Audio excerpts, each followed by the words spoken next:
Anybody not have the CW app? We might be able to help you out.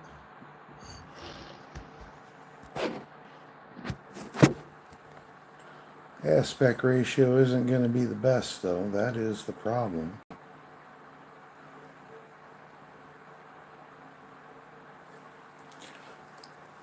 What happened to my audio?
They'll have to turn into their pit boxes to driver's right, something else that is quite unique. The thrills of NASCAR racing from over 55 years of Motor Racing Network podcasts. Bobby Allison brings the race car right down in the middle of the track, crosses the start-finish line, and he will win the 24th annual Daytona 500. Bill Elliott wins the Hooters 500. Alan Kulwicki, 1992 champion. MRN Classic Races. And the whole pack steaming for the finish line. Dale Earnhardt wins the Winston 500. Find all the classic moments on MRN Classic Races on any podcast platform. Welcome to more. Green flag is in the air. More action. Photo finish. More awesome. More smoke. More sizzle. More soar. More roar. More friends. More family. Welcome to the one place where no matter who you are, you'll leave with something you'll never forget. Welcome to NASCAR. We just got the one-to-go signal. Next time by, green flag will go in the air. From Autodromo Hermanos Rodriguez in Mexico City, this is the Motor Racing Network, the voice of NASCAR. At CertaPro Painters, we know that a happy place comes in many colors, like ones that inspire a sense of wonder, or a new flavor that makes life just a little bit sweeter, or one to celebrate those moments that lift you to new heights. At home or at work, we'll make your happy place your own. CertaPro Painters, that's painting happy. We proudly use Sherwin-Williams paint. It feels like home. Every hero's story has a humble beginning. Every legend had to earn their stripes. Every superstar had a dream. It's been a fairy tale season. Every home track is the start of something special. That's just good old short track racing. Oh, A little retaliation. holy cow! Learn more about NASCAR regional tracks near you at NASCAR.com/regional. Hey, this is Austin Cindric. The latest NASCAR news and information can be found right here on SiriusXM NASCAR Radio, Channel 90, and SiriusXM app. We welcome you back to Mexico City, Mexico. 71 degrees, overcast skies. There is rain showers in and around Mexico City. That may come into play, but we'll have to wait and see. Right now, the field is making its way through the stadium. They are turning right into turns 14 and 15 and hitting the front straightaway with the start of the Chilango 150 for the NASCAR Xfinity Series at Autodromo Hermanos Rodriguez. Alex Hayden of Goldsboro, North Carolina. Connor Zilic starts to driver's right. He gets the jump. Green flag goes in the air. He and Ty Gibbs go through the gearbox and head off to turn number 1. On the loud pedal, heading down that long front straightaway, jousting for position a little further back. They're spread out 2, 3, even 4 wide. Here they come into the corner. Connor Zilic will lead the way by half a car length. Driver's right, a little bit of a bump midway through the corner with Ty Gibbs. Gibbs now with the advantage through turn 2. Ty Gibbs away with the lead as they hit turn 3. Head to the short chute with Connor Zilic riding second. Back Ty Gibbs will come with a lot of momentum onto the short chute for the first time this afternoon. He scoots out in front of the field. Now Connor Zilic may not be done yet. Started to move to the inside. At the same time, he's got Carson Kvapil to his left. That's the side-by-side battle for second. Field makes their way through the S's for the first time. It is Ty Gibbs showing the way. Almost loses the handle, but now gets it pointed in the right direction. Connor Zilic in that second spot. Carson Kvapil side-by-side with Christopher Bell for third. Carson Kvapil and Christopher Bell still side-by-side through turn 8. Give the spot to Kvapil this time off turn number 9. Kvapil will take third. Bell back to fourth. Here's Connor Zilic still challenging Ty Gibbs for the lead as they go to turn 11. In the braking zone at turn 11 for the first time, it's still Ty Gibbs by about a half car length over Connor Zilic. Now into that first gear left-hander in turn 12. First time through the stadium, the fans on their feet as Ty Gibbs leads Connor Zilic out of the stadium. Christopher Bell, Sammy Smith making contact there as well. The field makes the left-hander, make that the right-hander into turns 14 and 15 and make their way down this straightaway. Side by side for the lead. Connor Zilic to the inside. Ty Gibbs to the outside. Drag racing up this long front straightaway. The question is, who's going to blink first going into turn number 1? Ty Gibbs got a great run off the final corner. He has a huge head of momentum down the front straightaway. They are side by side into turn 1. Zilic Zilic gets it. A little bit of contact again. Gibbs into the back end of Zilic. He moves him wide. Zilic is in the grass in turn 2. Back onto the race course he comes. He'll lose the lead. He'll lose second. He'll lose third as they make it off turn 3. Carson Quapple's going to move by. More traffic as they come off the end of the short stretch, stacking up behind race leader Ty Gibbs. Gibbs leads it by just a car length. Carson Quapple is there to the outside. Side by side battle for the runner-up spot. Christopher Bell right there. Ty Gibbs has the lead around the left-hand turn 5 and the right-hand turn 6. Still side by side for that second spot, although it'll be Christopher Bell who flushed out of the box. He's got second. Carson Quapple under attack from Sammy Smith. Sammy Smith shoves it into turn number 8, gets alongside the right rear corner panel of Carson Quapple, but now we'll have to tuck in line. Quapple holds the third spot. Here's Sammy Smith now tucking outside. They'll run wheel to wheel for the third position to turn 11. It's a battle of junior motorsports here for turn 11. For that third position is Sammy Smith's got company, not only Carson Quapple, who pokes drivers left down in the stadium, turn 12 to the inside, tiptoeing his way through. Sammy Smith will hold on to third over Quapple and Connor Zilic. Pour up off of turn number 15, back onto the front straightaway. Ty Gibbs is the race leader. Through the gearbox he goes. He's got a 10-car length lead over second place Christopher Bell. Cole Custer, Dave Moody described the aggressive racing for the lead in turns 1 and 2 a moment ago. Is it too soon to see that much contact? It was a little soon for that. I mean, it's lap 2, but I think Ty Gibbs, he's letting Connor Zilic know early on that he's here for business. He wants to win this race, and they're going to beat and bang for it. Ty Gibbs is away with the lead. Christopher Bell, Sammy Smith, Travis Quapple, Connor Zilic, the top 5. Let's pick them all up on the course. Making their way through turns 1, 2, and 3 now. Ty Gibbs with that 10-car length advantage. He'll lead him to the short chute. Here he comes now. Ty Gibbs does. Makes the right-hand turn number 4, under braking, downshifting to first gear. Christopher Bell rides behind him as they swing around the turn, and then Sammy Smith in third. So Ty Gibbs has a little bit of breathing room in that lead. Second place is Connor Zilic. And make that Christopher Bell, excuse me. He's by himself in that second spot. Then it is Sammy Smith. Connor Zilic nose to tail for the third spot.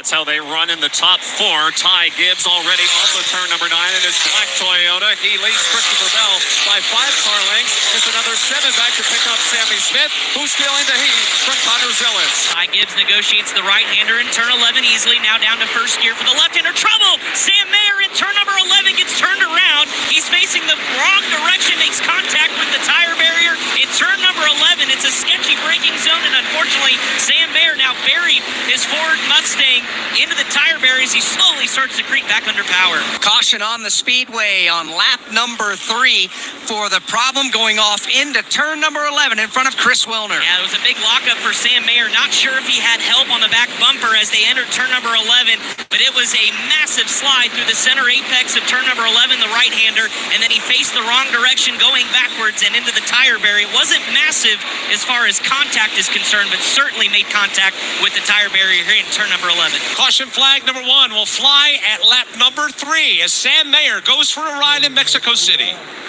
Coverage varies by plan. View contract and exclusions at endurancewarranty.com. Do you own a 2005 or newer vehicle with a manufacturer's warranty about to expire or no warranty coverage at all? With the cost of living on the rise, Endurance is now offering a low-cost vehicle coverage plan designed to save you thousands off costly vehicle repairs. Get your vehicle protected under this coverage and have all future covered auto repairs paid directly to the repair shop for you. Roadside service, towing, and rental coverage are included. For your free quote, call 800-471-2595. 800-471-2595. Drivers, start your engines! Your home for the NASCAR Craftsman Truck Series. Green flag goes in the air and we are underway. On the NASCAR Racing Network. 2 by 2 by 2, they're about 10 rows deep of double wide racing. Taylor Gray to the bottom, Nick Sanchez outside, and they're crashing mid-pack. It's the NASCAR Craftsman Truck Series on the NASCAR Racing Network. 3 laps complete. Ty Gibbs leads Christopher Bell, Sammy Smith, Connor Zilic, Carson Quapple. The top 5 from Autodrama Hermanos Rodriguez in Mexico City. This is the Motor Racing Network, the voice of NASCAR. Hi, I'm Andrew McCollum, the CEO of streaming TV company Philo, and Juicy Reality TV is how I unwind. At Philo, we're all huge TV fans, so we spend all day making Philo the perfect place for people who love TV.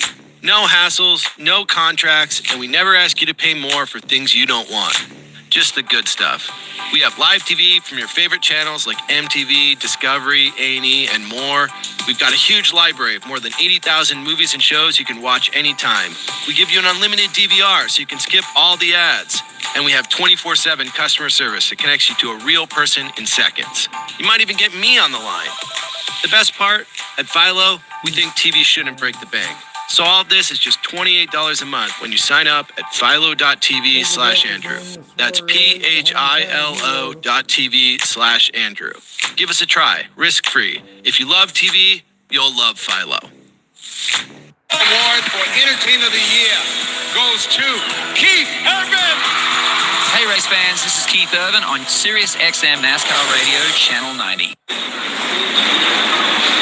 We are back in Mexico City working caution flag number 1. Pit road is open, seeing no takers as they make their way past the opening to the pit lane. The only car that comes down pit road was Sam Mayer. We got another one coming down as well.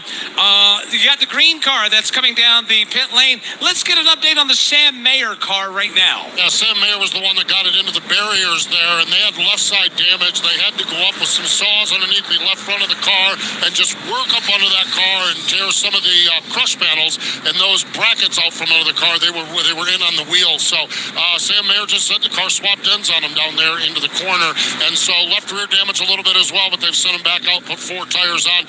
Austin Green, a driver that's on pit road as well, and they're working on, looks like maybe some braking issues. It looks like they're checking the reservoir for the brake fluid on that car, so maybe a little braking issues for Austin Green, as he is also on pit road here during this caution period. This is the first caution flag of the race. There's Josh Williams, Austin Green have come in, as well as Parker Retzloff. They have all made their way to the pit lane as well. Now, Brad Gilley, you can't help but to keep a close eye on what Daniel Suarez is doing. One of the best cars in practice earlier today, crashed in qualifying, started dead last in 36th, or rather 39th that is.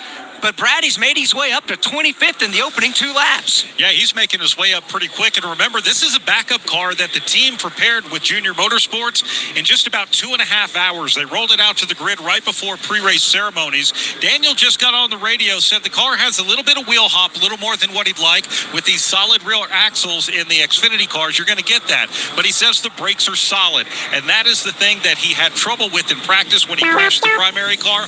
Overall, Daniel Suarez is pretty happy as he's working his way up through the field. And right now posted in the 25th position. Here's what you missed last week on Toyota Gazoo Racing. Bubba was totally... as he... around the pack, managing to... across the finish line to claim me in victory lane. Now you're up to speed. You in? Follow the action at tgrna.com. Toyota, let's go places. Nascar is a registered trademark of the National Association for Stock Car Auto Racing, LLC. Larson, he and Hamlin both. We're on pit road. 4 tires to Napa Racing Fuel. The race off from pit road is Denny Hamlin. Eric Jones goes off second. We are live from the track, the Motor Racing Network, your home for NASCAR racing. Don't miss a lap, pit stop, or side-by-side race for the win. Listen to all the play-by-play action on your local radio station at MRN or NASCAR.com. Back in Mexico City, the field has gotten the one to go on the backside of the course between turns 10 and 11. Right now, the pace car is bringing them into turns 14 and 15. We will have completed 5 laps when they come back to the line. Ty Gibbs, Christopher Bell, Sammy Smith, the top 3. Pace car is on pit road as the field comes into the restart zone. Green flag goes back in the air. Christopher Bell to driver's left, Ty Gibbs to driver's right. They've got a whole host of competitors breathing down their back bumper underneath the bridge. Here they come down the front straightaway toward turn number 1. Sammy Smith trying to make a challenge on Ty Gibbs. He's right there with him coming into the corner. Christopher Bell goes 3 wide to the outside. Lights up the brakes. He'll go to the lead in turn number 2, but Ty Gibbs comes right back at him. Side by side, lots of contact. They are wheel to wheel for the lead at the exit of turn 3. Christopher Bell is swung off to driver's left and Ty Gibbs to driver's right. Here's Gibbs under a full head of steam coming off the end of the short chute. He starts to forge to a narrow lead, but with all kinds of momentum, can he keep the car pinned down? Yes, he can, around the bottom side of turn number 4, and there's problems further back as William Sawalich gets kicked around out of shape. He continues on his way. Meanwhile, Ty Gibbs exits off of turn 7. Christopher Bell and Connor Zillett in hot pursuit. They're single file, nose to tail for those top 3. Now make it the top 4 spots. Ty Gibbs the leader. Christopher Bell runs second. Connor Zillett hot on his tail in third. Then you've got the Sammy Smith Chevrolet in lockstep formation back to the corner. Hard on the brakes in turn 11. Connor Zillett in that third spot, closing in quickly on second place Christopher Bell. They're nose to tail slowly through turn number 12. Slight contact, a little shot in the shorts from Zillett to Christopher Bell. They make their way through turns 14 and 15 to the line. Lap number 6 goes on the board. Gives us 14 laps to go here in stage number 1. Ty Gibbs is the race leader from Autodromo Hermanos Rodriguez in Mexico City. This is the Motor Racing Network, the voice of NASCAR. Are you or someone you know suffering from tariff fever? You may be a victim of ICIS, Imported Crappy Item Syndrome, and you're entitled to better. This disease strikes without warning, but there is a cure. WeatherTech. WeatherTech's floor liners are 100% made in America, which means no tariffs, no surprises. Just quality you can count on. Visit WT.com today to learn more. Side effects include perfect fitting mats and protection for the life of your vehicle. NASCAR fans, the time is now to turn your love of racing into free tickets, merchandise, VIP experiences, and much, much more. Rack up fan rewards points by watching races at home, playing fantasy, completing challenges, and visiting tracks. Then redeem your points for epic prizes. You are in the driver's seat. What are you waiting for? Sign up for the free NASCAR Fan Rewards loyalty program today at NASCAR.com/fanrewards. Hey, this is Chris Buescher. Never miss a moment of your favorite shows by listening to SiriusXM NASCAR Radio on demand on the SiriusXM app. Back here in Mexico City under the green flag as we continue to motor on here in the Chilango 150 for the NASCAR Xfinity Series. Most cars still on the track, except for one, Brad Gilly. Jeremy Clements is on the pit lane. He is. They have the right side of the car jacked up. A lot of smoke came out of his car right there on the restart. They initially weren't sure if it was a tire rub looking at the spotters. I'm looking at the car, and all the fenders and quarter panels look clean. They thought the engine might have blown, but he had good oil pressure. Now they're saying they feel like the transmission line fell off, and now they have a hole in the transmission.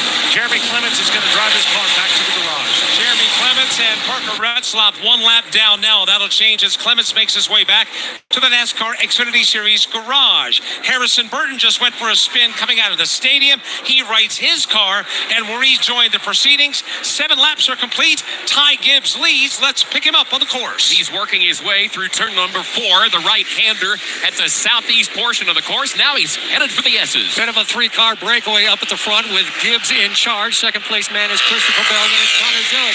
Then it's the way back to fourth place. Sammy Smith being followed by Jesse Love. Sammy Smith getting some pressure in his back bumper courtesy of Jesse Love. Sammy Smith holds down the 4th spot. Jesse Love runs 5th. Then you've got Carson Kvapil 6th. Justin Allgaier is 7th. And Taylor Gray the top 8. Here comes Ty Gibbs leading the charge, about a 4-car length lead over Christopher Bell into the stadium section. Down to first gear for the left-hander. Bell holds on to second. Connor Zillett 3rd. Then it's Sammy Smith. Jesse Love starting to feel pressure from Carson Kvapil as they exit 13 and on to 14. These NASCAR Xfinity Series machines and teams had 40 minutes of practice here at the track earlier today. And Cole Custer, while that's a lot of time, generally speaking, when it comes practice time on a road course, that's not a lot of time. What types of things are these teams having to deal with here, especially in these early laps? Well, the grip's going to start going away. And I think we heard Connor Zillett say he only got about 6 laps straight in practice. So we're getting into uncharted territory a little bit on the tire life right now. We're going to see who has the good long run car and who's going to start making mistakes. It's going to get hot. It's going to get slick. It's going to be easy to wheel hop, lock up the tires. So you're going to see some mistakes out of these drivers on the long run. Change for second. Connor Zillett has just gotten around Christopher Bell to take the runner-up spot. That 7 seconds. Make that 0.7 seconds behind race-leading driver Ty Gibbs. Let's pause 10 seconds for station identification on the Motor Racing Network.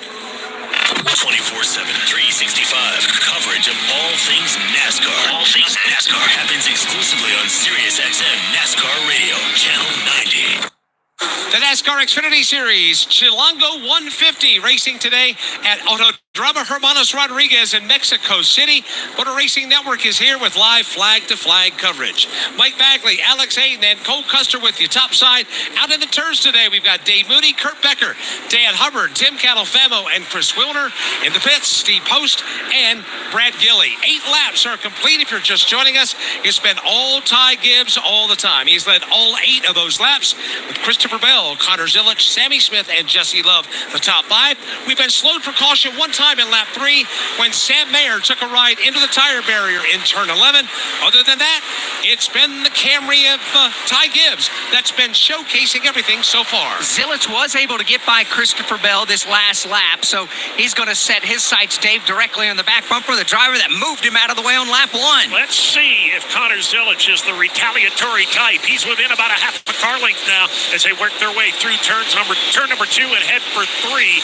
It's Gibbs with the lead, a car length back to Zilic, 5 more to Christopher Bell. That's how they run, coming off the end of the short straight and back into turn number 4.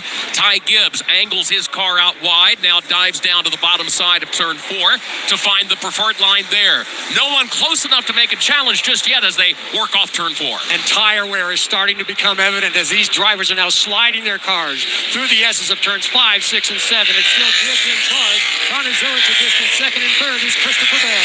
Ty Gibbs still holds down the lead, but Connor Zilic definitely is matching his pace and only trails the leader by about a car length or 2. Further back, there is a really good battle going on for the 7th spot. That's where you find Justin Allgaier, who has got his hands full with Taylor Gray. They race to turn 11. Justin Allgaier will get on the brakes as they race for that position in the top 10. Taylor Gray brings his Toyota right to the back bumper as they negotiate turn 12. Little bit close to the back bumper, Justin Allgaier this time, but again tiptoeing through 13 and out of the stadium into 14. To complete lap number 10 here in the Chilango 150. And here's how they're running. Brought to you by Straight Talk Wireless. Straight Talk Wireless, official partner of NASCAR.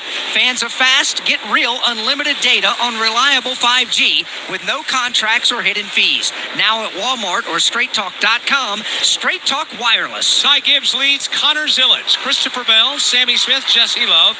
They're the top 5. Running at 6 right now, Carson Quapple. 7th is Justin Allgaier. 8th is Taylor Gray. 9th is Nick Sanchez. And Sheldon Creed runs 10th. Austin Hill is 11th. Matt DiBenedetto is 12th. Sage Karam is 13th. Jeb Burton is 14th. Brandon Jones is 15th. Daniel Suarez from the back of the field is up to 16th in the opening 10 laps. Christian Eckes is 17th. Alex LeBay is 18th. Andres Perez de Lara is 19th. And Dean Thompson is 20th. William Swalich is 21st. Chris Wright is 22nd. Ryan Ellis is 23rd. Ryan Sieg 24th. Anthony Alfredo is 25th. You got Brendan Poulin 26th. Daniel Dye in 27th. Thomas Annunziata in 28th. Josh Bolicki is 29th.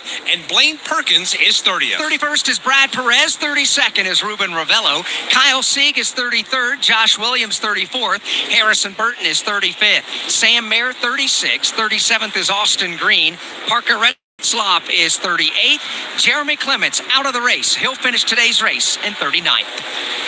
So I just switched to Straight Talk Wireless. Uh-oh, we just ran out of gas. Great. Gives us time to watch the race. You know the next town is 50 miles away, right? Don't worry. I have real unlimited data now. But how are we going to get out of here? We got about 200 laps before we need to figure that out. Get a free 5G phone with select plans and real unlimited data only for a limited time at Straight Talk. Available at your local Walmart and straighttalk.com. Straight Talk is an official partner of NASCAR. Taxes and fees apply. Require single line activation on the qualifying plan for network management practices with straighttalk.com. Copyright 2025 Verizon. NASCAR is a registered trademark of the National Association for Stock Car Auto Racing, LLC. Jeff Gordon wins the Daytona 500. Jeff Gordon's rise to one of NASCAR's all-time greatest drivers was one like no other. Relive Jeff Gordon's journey to the NASCAR Hall of Fame with the exclusive MRN podcast, Jeff Gordon, A Colorful Career. 93 Cup Series wins, 4 Cup Series championships, and 3 Daytona 500 wins. A career rivaled by few others. Check out MRN's Jeff Gordon, A Colorful Career on podcast platforms and MRN.com. Good race for the lead. Ty Gibbs has it. Connor Zilic is on his back bumper, and Christopher Bell has jumped up there to play in the top three as well, all right together on the race course. From Autodromo Hermanos Rodriguez in Mexico City, this is the Motor Racing Network, the voice of NASCAR. At CertaPro Painters, we know that a happy place comes in many colors, like ones that inspire a sense of wonder, or a new flavor that makes life just a little bit sweeter, or one to celebrate those moments that lift you to new heights. At home or at work, we'll make your happy place your own. CertaPro Painters, that's painting happy. We proudly use Sherwin-Williams paint. It feels like home. Welcome to more. Green flag is in the air. More action. More awesome. More smoke. More sizzle. More soar. More roar.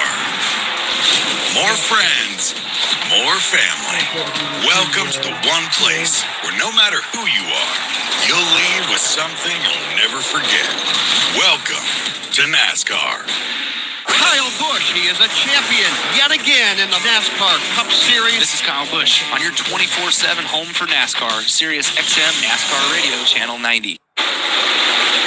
There's a good three-way battle for the race lead. It's in turn 5, 6, and 7 in front of Dan Hubbard. It is a tight pack of three cars, and it is a battle for the lead. Ty Gibbs off of turn 7, slides his Toyota off the corner.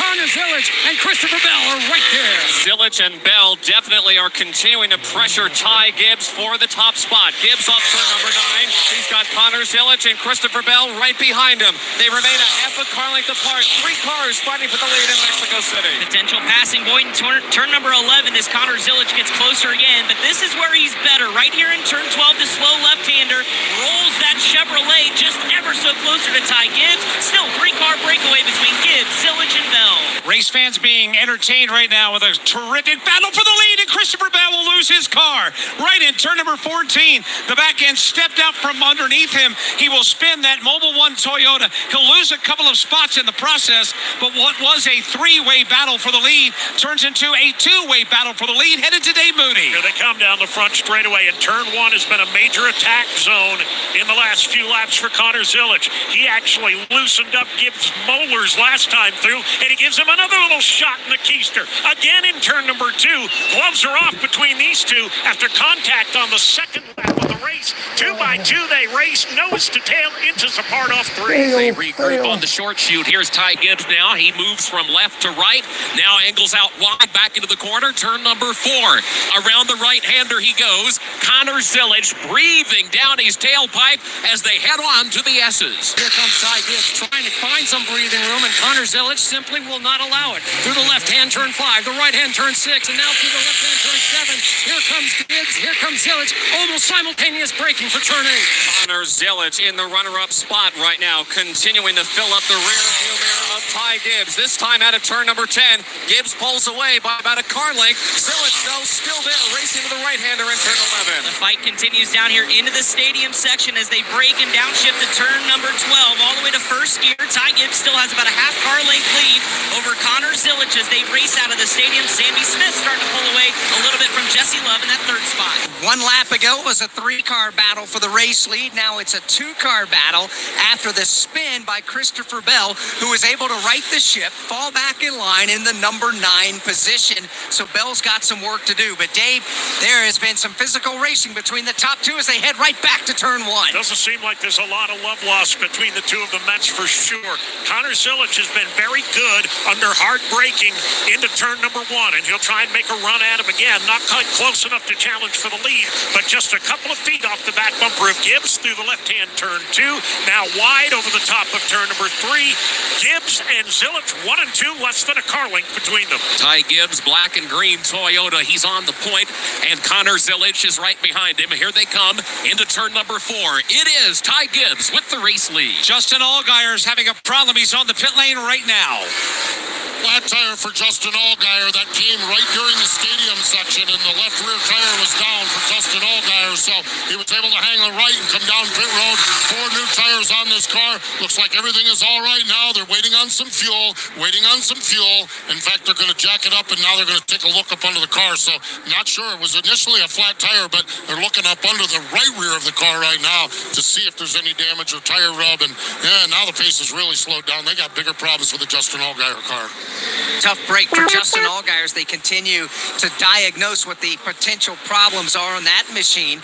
Meanwhile, two drivers continuing to come up the field and up the leaderboard. Christopher Bell, after the spin, went to 9th. He's now back to 7th. He just got by Sheldon Creed.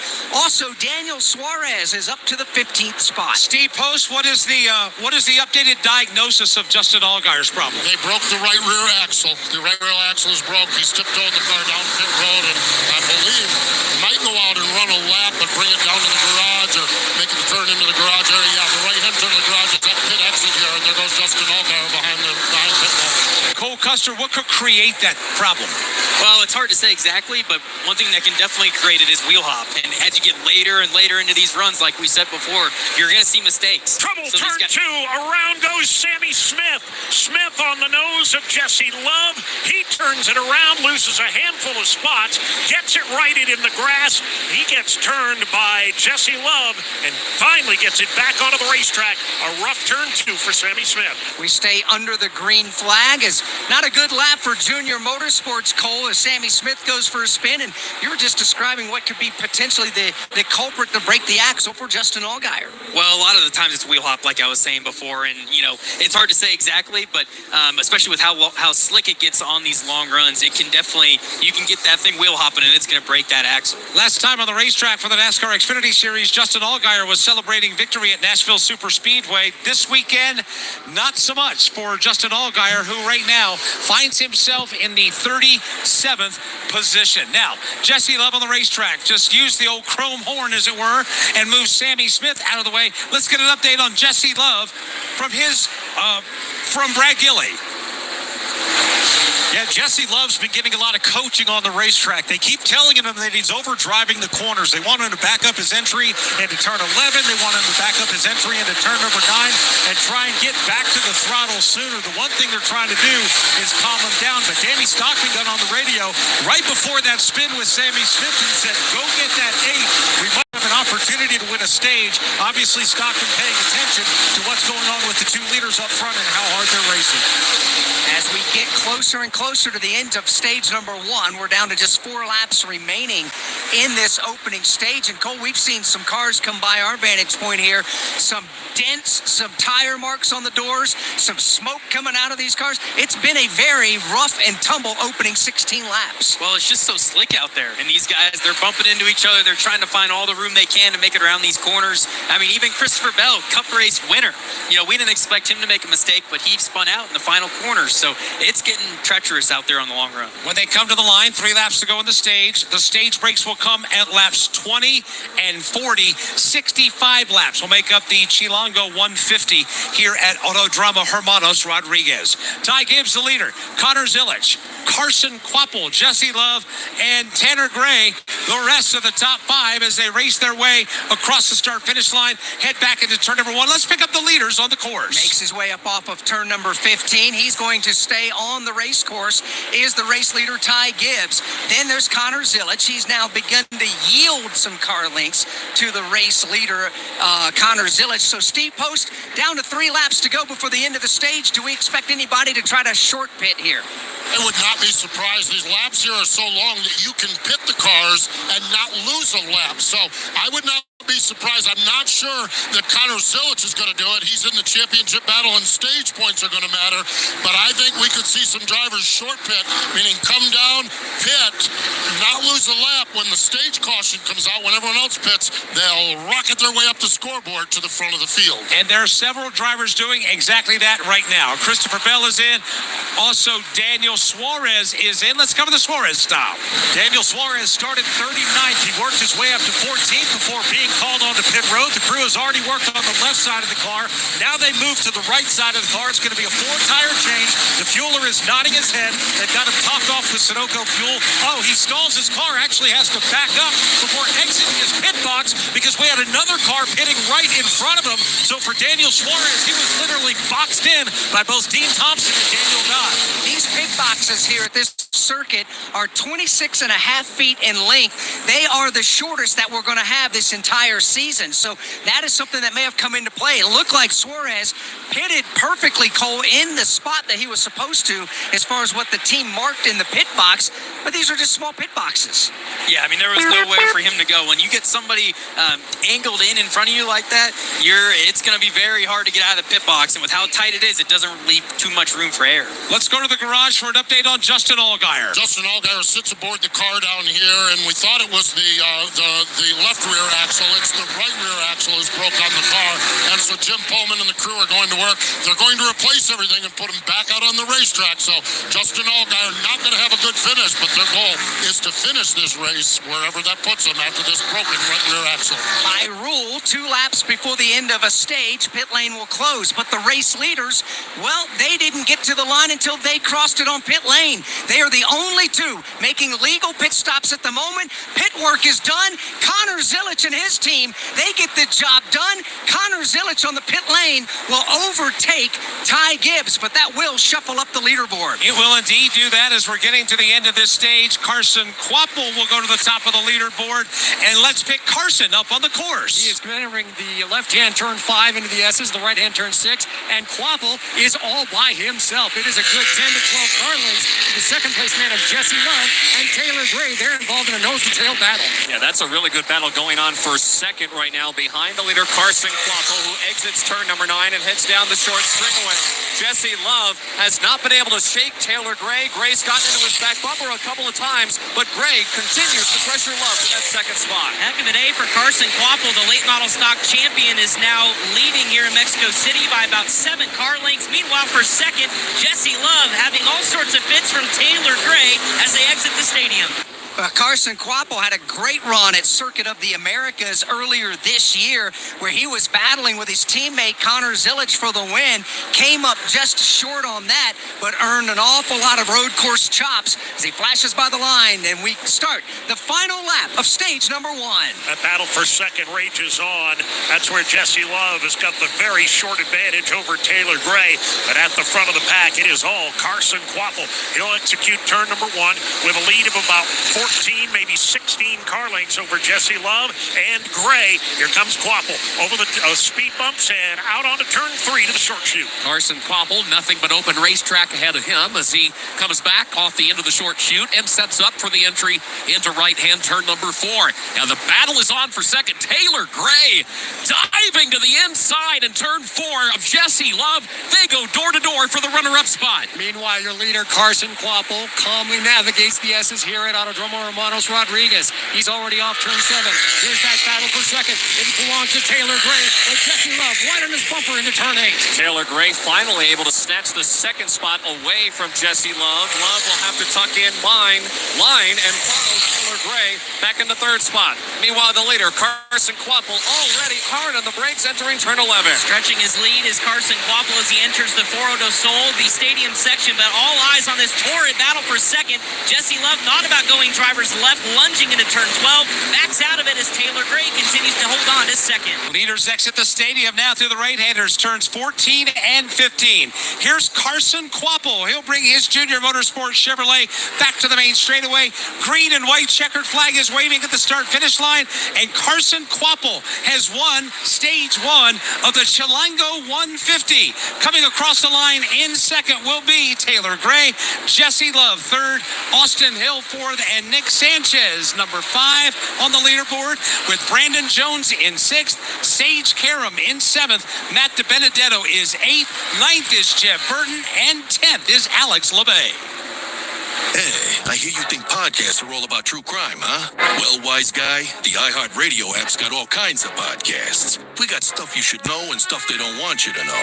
We got Bobby Bones, Big Boy, and Lou Later. We got SpongeBob Binge Pants and Exotic Erotic Story Time. We got Doughboys, Two Dudes in a Kitchen, Green Eggs and Dan. Hey, we got Elf Quest. We got podcasts for everything on the iHeartRadio app for free. If you don't download that, well, that's not just a true crime, my friend. That's criminal.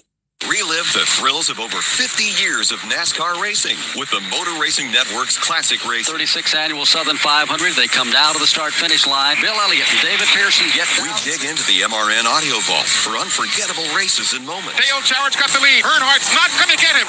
Dale Jarrett is going to win the Daytona 500. Available on MRN.com and podcast platform. Fallon Kulwicki out of turn number 4, the new Winston Cup champion. He does it across the line. MRN Classic Races.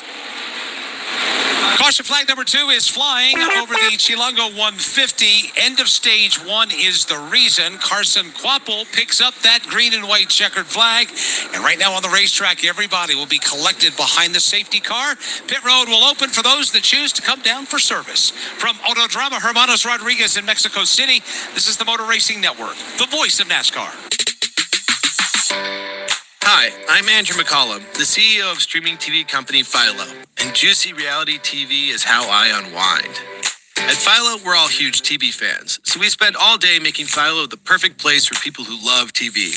No hassles, no contracts, and we never ask you to pay more for things you don't want. Just the good stuff. We have live TV from your favorite channels like MTV, Discovery, A&E, and more. We've got a huge library of more than 80,000 movies and shows you can watch anytime. We give you an unlimited DVR so you can skip all the ads. And we have 24/7 customer service that connects you to a real person in seconds. You might even get me on the line. The best part, at Philo, we think TV shouldn't break the bank. So all of this is just $28 a month when you sign up at philo.tv/Andrew. That's philo.tv/Andrew. Give us a try, risk-free. If you love TV, you'll love Philo.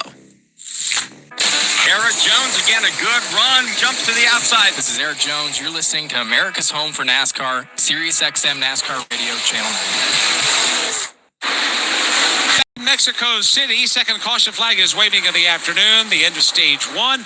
Right now on the racetrack, the safety car has collected the field, moving through and into the turn number 4 area. It's going to take a while for the field to get caught up, Alex. We were pretty strung out there over the course of the first 20, 21 laps or so, but now everybody will have a chance to get collected up behind the safety car. For those that have not pitted, that opportunity will come when pit road opens. For others, they will stay out on the racetrack, and we expect a tad of a shuffle on the leaderboard when that happens. Parker Retzlaff will be the beneficiary of the free pass on this caution flag. He'll get his lap back. But you're right, Mike. For those who came to pit road before it closed for the stage, well, Connor Zillich should inherit the race lead.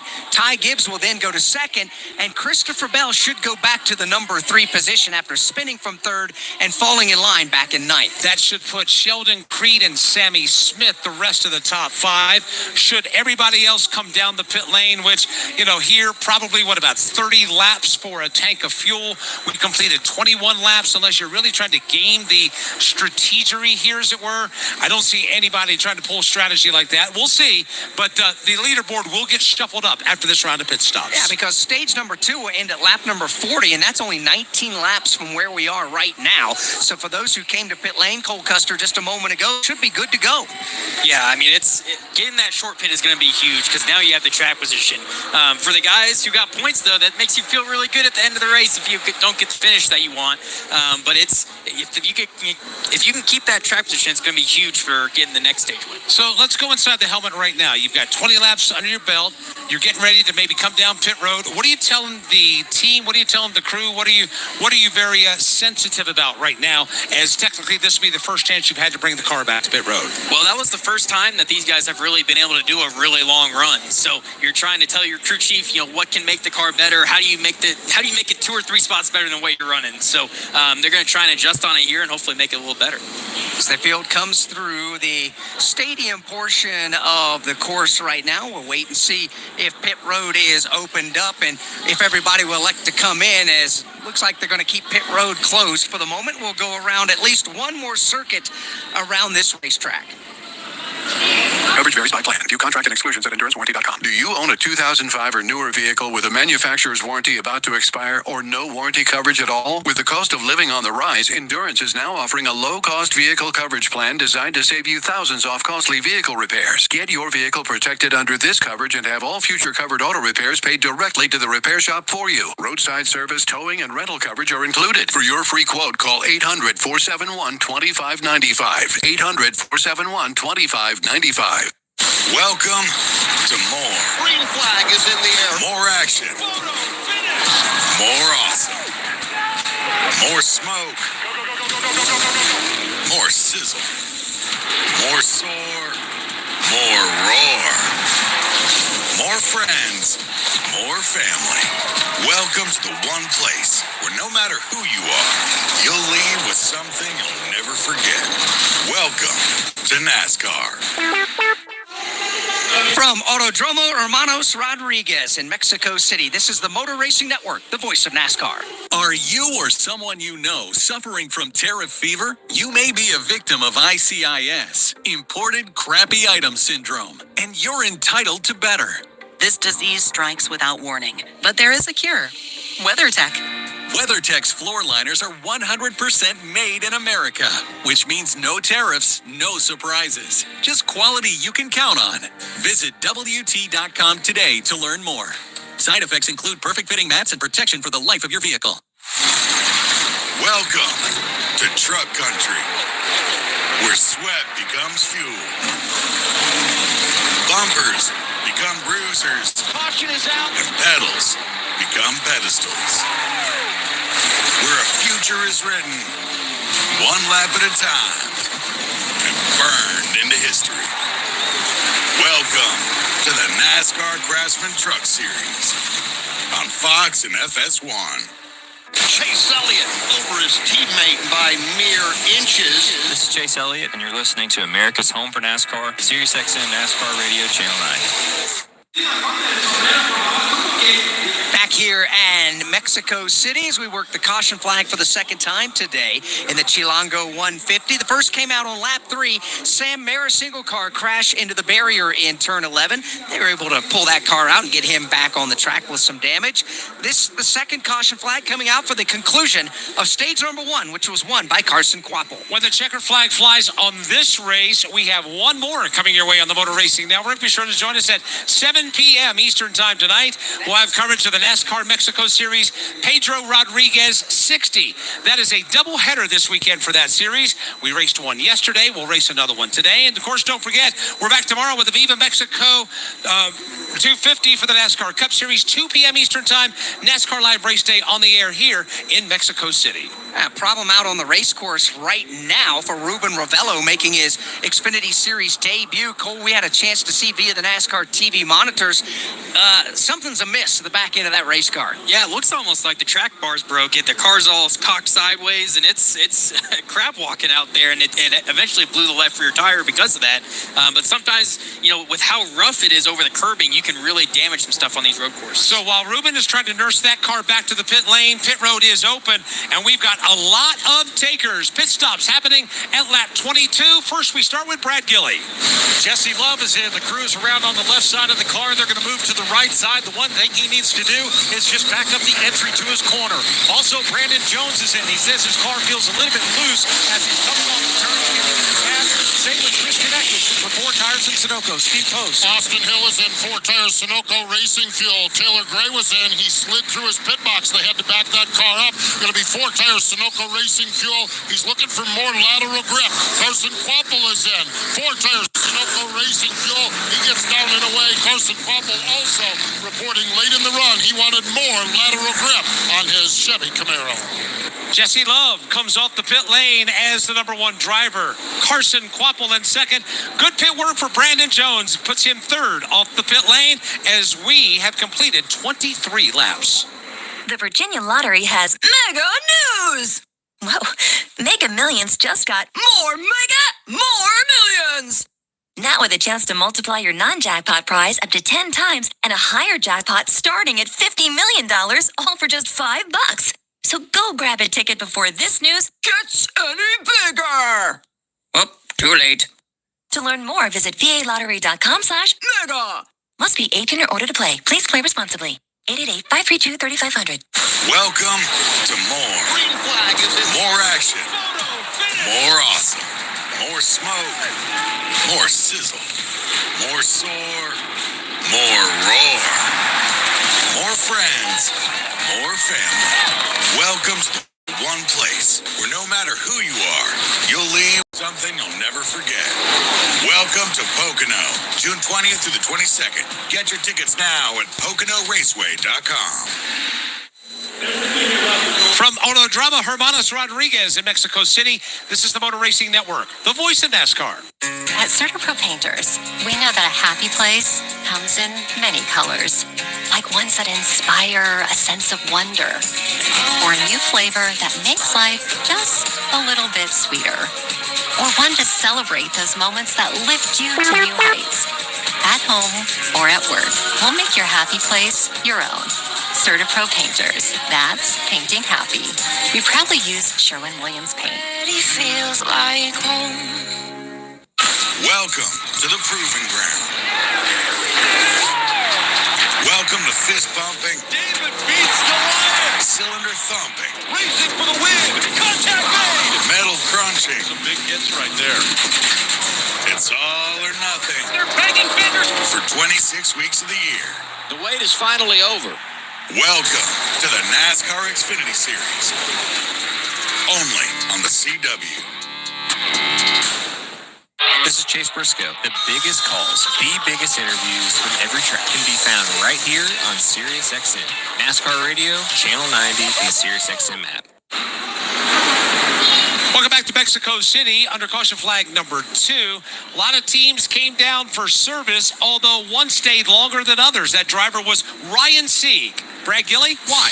Yeah, Mike Bagley, he had a lot of damage on both the right front and the right rear. In fact, the right front fender, they had to cut part of it away. They tried to rebuild it with some bear bond on it. The right rear, if you just look basically at the top of the right rear quarter panel all the way up into the spoiler, a lot of bear bond on that car as well. I'm not sure exactly if he got the damage from another race car on the track or maybe hitting another portion of the track, but for Ryan Sieg, he's got a bunch of damage right now. Tough break for Ryan Sieg.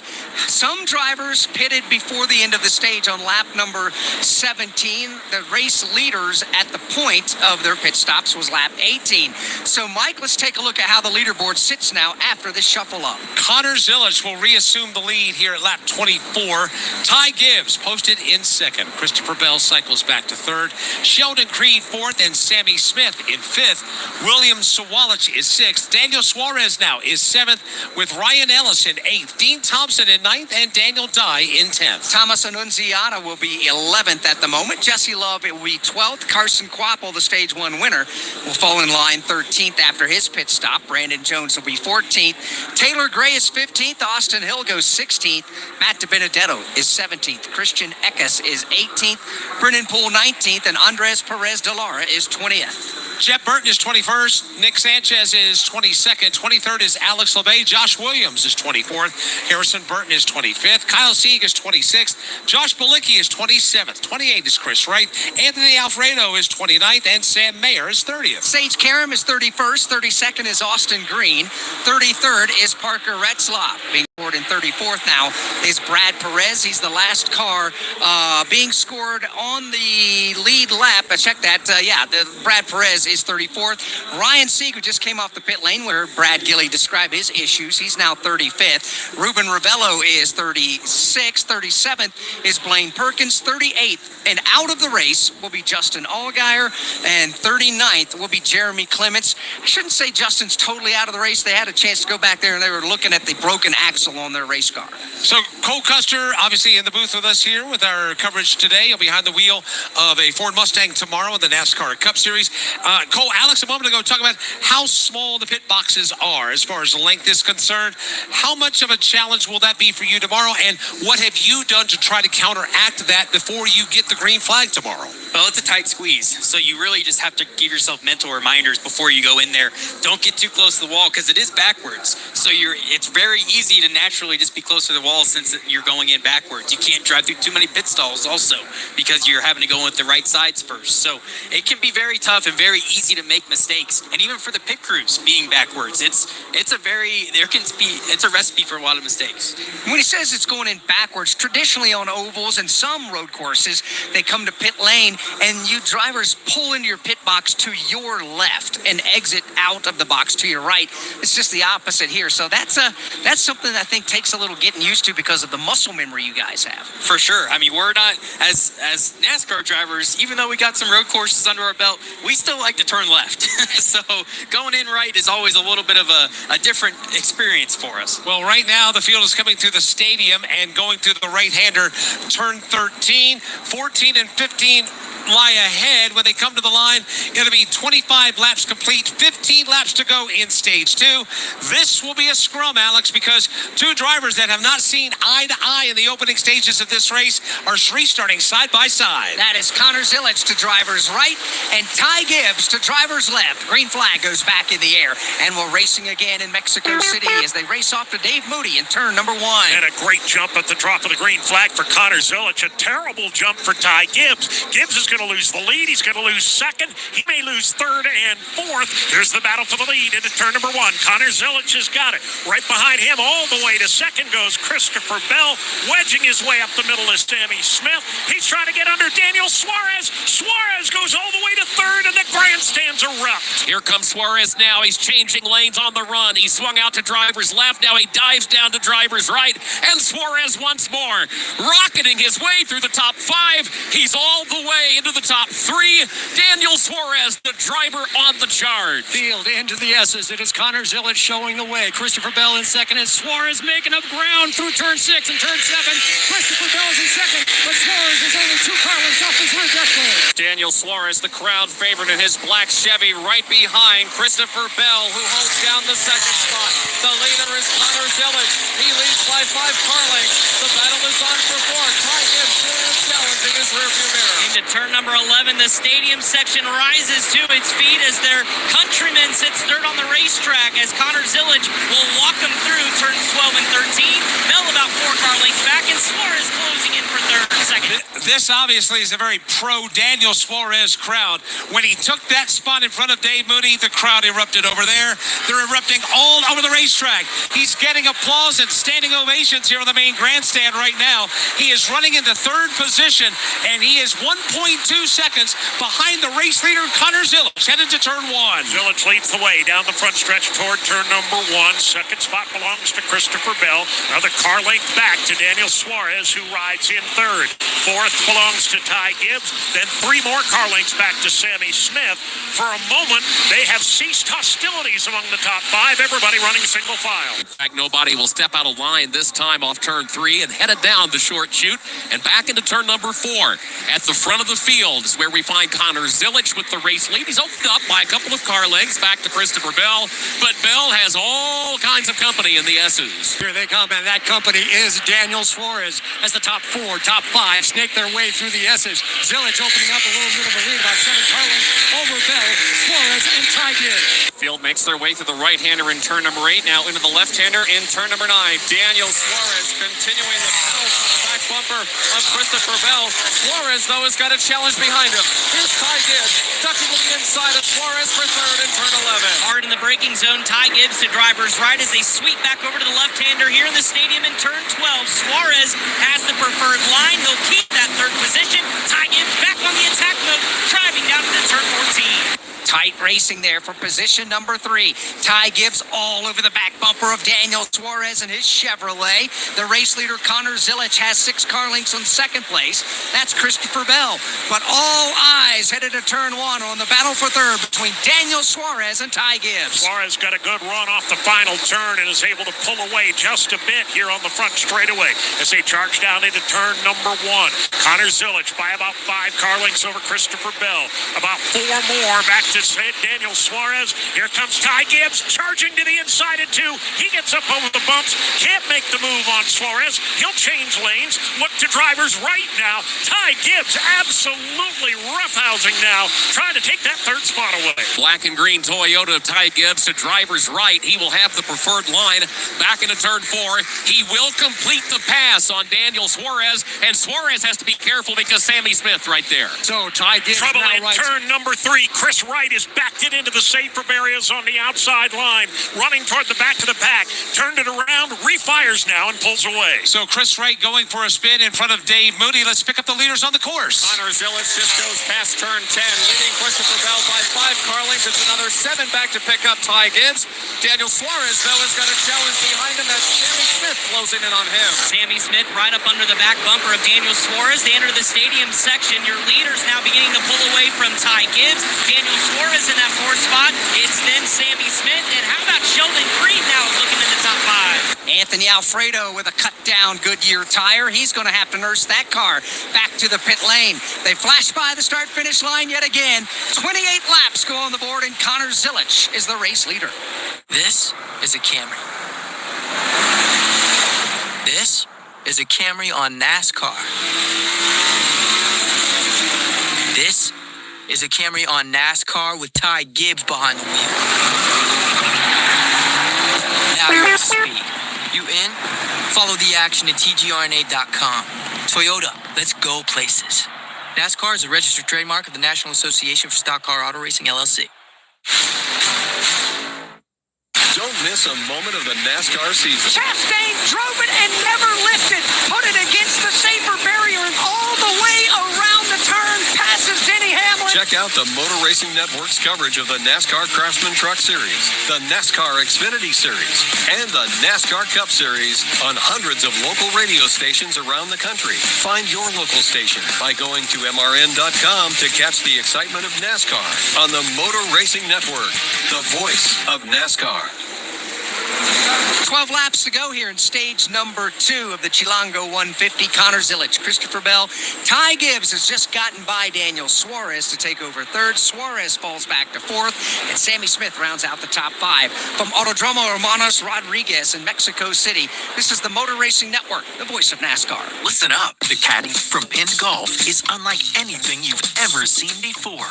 It was voted best new product at the PGA show, and for good reason.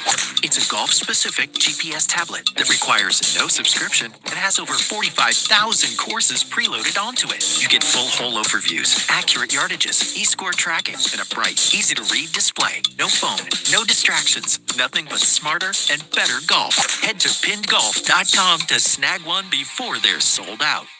Single round qualifying is back, and it's on Prime. Have a good day, boys. Go, go, go, go, go. Find out who's hot. Here it is. Can he do it? Wow! Huge lap. And who's not. This is going to cost him big. Oh, my goodness. Oh, no! Practice and qualifying sessions are streaming from here to Pocono. Confidence is high. Don't overdrive it. Get in the front seat with NASCAR. Saturdays now through June 22nd. You're top of the board.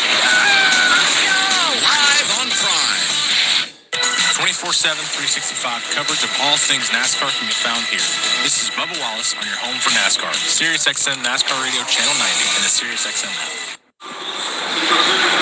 We welcome you back to a 67-degree overcast day in Mexico City, Mexico, as we've got Justin Allgaier back on the racetrack, 14 laps down after being in the garage to repair a broken axle. Leaders, when they come to the line, will see 10 laps to go in stage 2. Connor Zilic, Christopher Bell, Ty Gibbs, Daniel Suarez, Sammy Smith are the top 5. There are pockets of intense racing all throughout this pack. Matter of fact, we're watching one Chris Wilner in front of you. Ty Ty Gibbs just put the move on Christopher Bell as they exited the stadium. A little over-under move there in the switchbacks between 12 and 13. And now he's 2 seconds, or rather 3 seconds behind the race leader. Connor Zilic is now the new runner-up driver, Ty Gibbs. He got by Christopher Bell. Daniel Suarez is 4th. Sammy Smith is 5th. Good race for 6, Dave. Sheldon Creed and William Sawalich. Sheldon Creed's had a good run this afternoon, passed a lot of cars. He's got a trunk full of William Sawalich right now, and they are closing in very quickly on Sammy Smith. So let's make that a 3-man dance for 5th, 6th, and 7th off turn 3. They all line up nose to tail in that ongoing battle for that position, coming back into corner number 4. So Sammy Smith is at the head of this line of traffic. Again, he rides along in 5th. Sheldon Creed, William Sawalich, they are stacking up right behind. Here comes that 3-car fight for the 5th spot in the S's. There is Sammy Smith, a nice clean entry and exit off the 5 into 6. Right behind him is Sheldon Creed. And here comes William Sawalich, almost to the bumper of Creed as they go to turn 8. William Sawalich right on the back bumper of Sheldon Creed. It's a Ford and Toyota battling for this position behind the 5th place car of Sammy Smith. Here is William Sawalich looking driver's right for a moment on Sheldon Creed, but now he cuts back in line. A lot better of it did William Sawalich as they negotiate turn 11 cleanly. Now into the stadium section. Creed going to use the protective lane to driver's left in turn 12 and tiptoes way out of 13, still trying to track down Sammy Smith for 5th. Austin Hill's having trouble on the racetrack right now. He is off the pace. Looks like a flat right front, Steve. Post, what are this team saying? Exactly what they're saying. A flat right front tire for Austin Hill. He's got that car lowered down to make sure he doesn't do any more damage to it. But still a long way to go before he makes it to pit road. A right rear flat tire for Austin Hill. Still looking for his first ever Xfinity Series road course win. He has finished 2nd a couple of times, so Austin Hill, he's going to have an uphill climb now if he wants to do more than just that.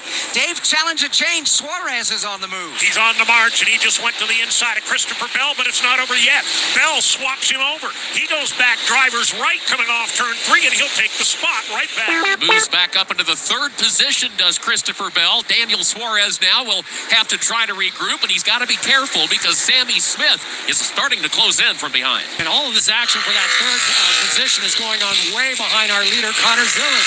Here comes that fight to the 3rd spot. It's among 2 cars for the moment. Christopher Bell goes over turn 7. Right behind him is Daniel Suarez and then Sammy Smith. You can throw a blanket over these 3 cars that continue to fight for the 3rd spot. Christopher Bell has got the 3rd position. Daniel Suarez holds 4th. Sammy Smith is 5th. Behind them, the battle for 6 continues to rage on between Cole Custer and William Sawalich. That battle enters turn number 11 as the leader, Connor Zilic, already exits the stadium. We'll keep an eye on what happens here with Sheldon Creed as he tries to fend off the Sharky Toyota that is a William Sawalich. Those two still nose to tail out of the stadium.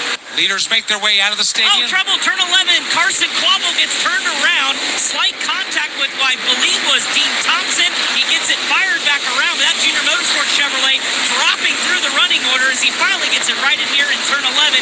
Problems here for Carson Quabble. Carson Quapple won stage number 1, and he's going to have an uphill battle now just to try to get a top 10 finish.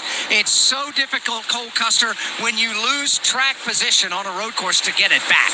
Yeah, I mean, it just puts you right in the line of fire mid-pack. You know, it's so chaotic mid-pack. There's such tight racing that it's very easy to make mistakes and very easy for other guys to make mistakes into you. So when that happens, what is the urgency like? Especially when you've been running as well as he had. You've got 8 laps to go in the stage, and then you got the final stage coming up as well. 33 to go to race. How do you handle that as far as the urgency? Well, at this point, once you make that big mistake, you just have to let it come to you. You can't compound the issue, try harder, and then make another mistake, and then your day's ended. So you guys got to really try and keep it clean and be there at the end of the race. Connor Zilic still the race leader. He's opened up a 3.3 second lead now on 2nd place Ty Gibbs. Then it's another 4 seconds, I should say, back to 3rd place running Christopher Bell with just 8 laps to go here in stage number 2. Let's pick up Connor Zilic on the course. Here he is out at turn number 13 of the stadium, actually battling with Austin Hill, who came out of pit lane, trying to keep with going another lap down. He'll do so out of the stadium section. Still a hefty lead over Ty Gibbs and Christopher Bell. Just massaging the throttle, very diligent on the brake, and not really causing any harm to that car as he throws it around, this Autodromo Hermanos Rodriguez. We're down to just 7 to go here in stage number 2. Kyle Larson brings his Chevy in. 4 tires, Sunoco Racing Fuel. From fueling NASCAR champions on the track for over 20 years to innovating 94 octane, the highest octane on the market. Performance is what Sunoco does. All Sunoco fuel at the pump meets the same top-tier standards as the fuel used in NASCAR. He's up here for Ryan Blaney. 4 tires with Sunoco fuel. From the track to your tank, you can trust Sunoco to help your vehicle perform at its peak.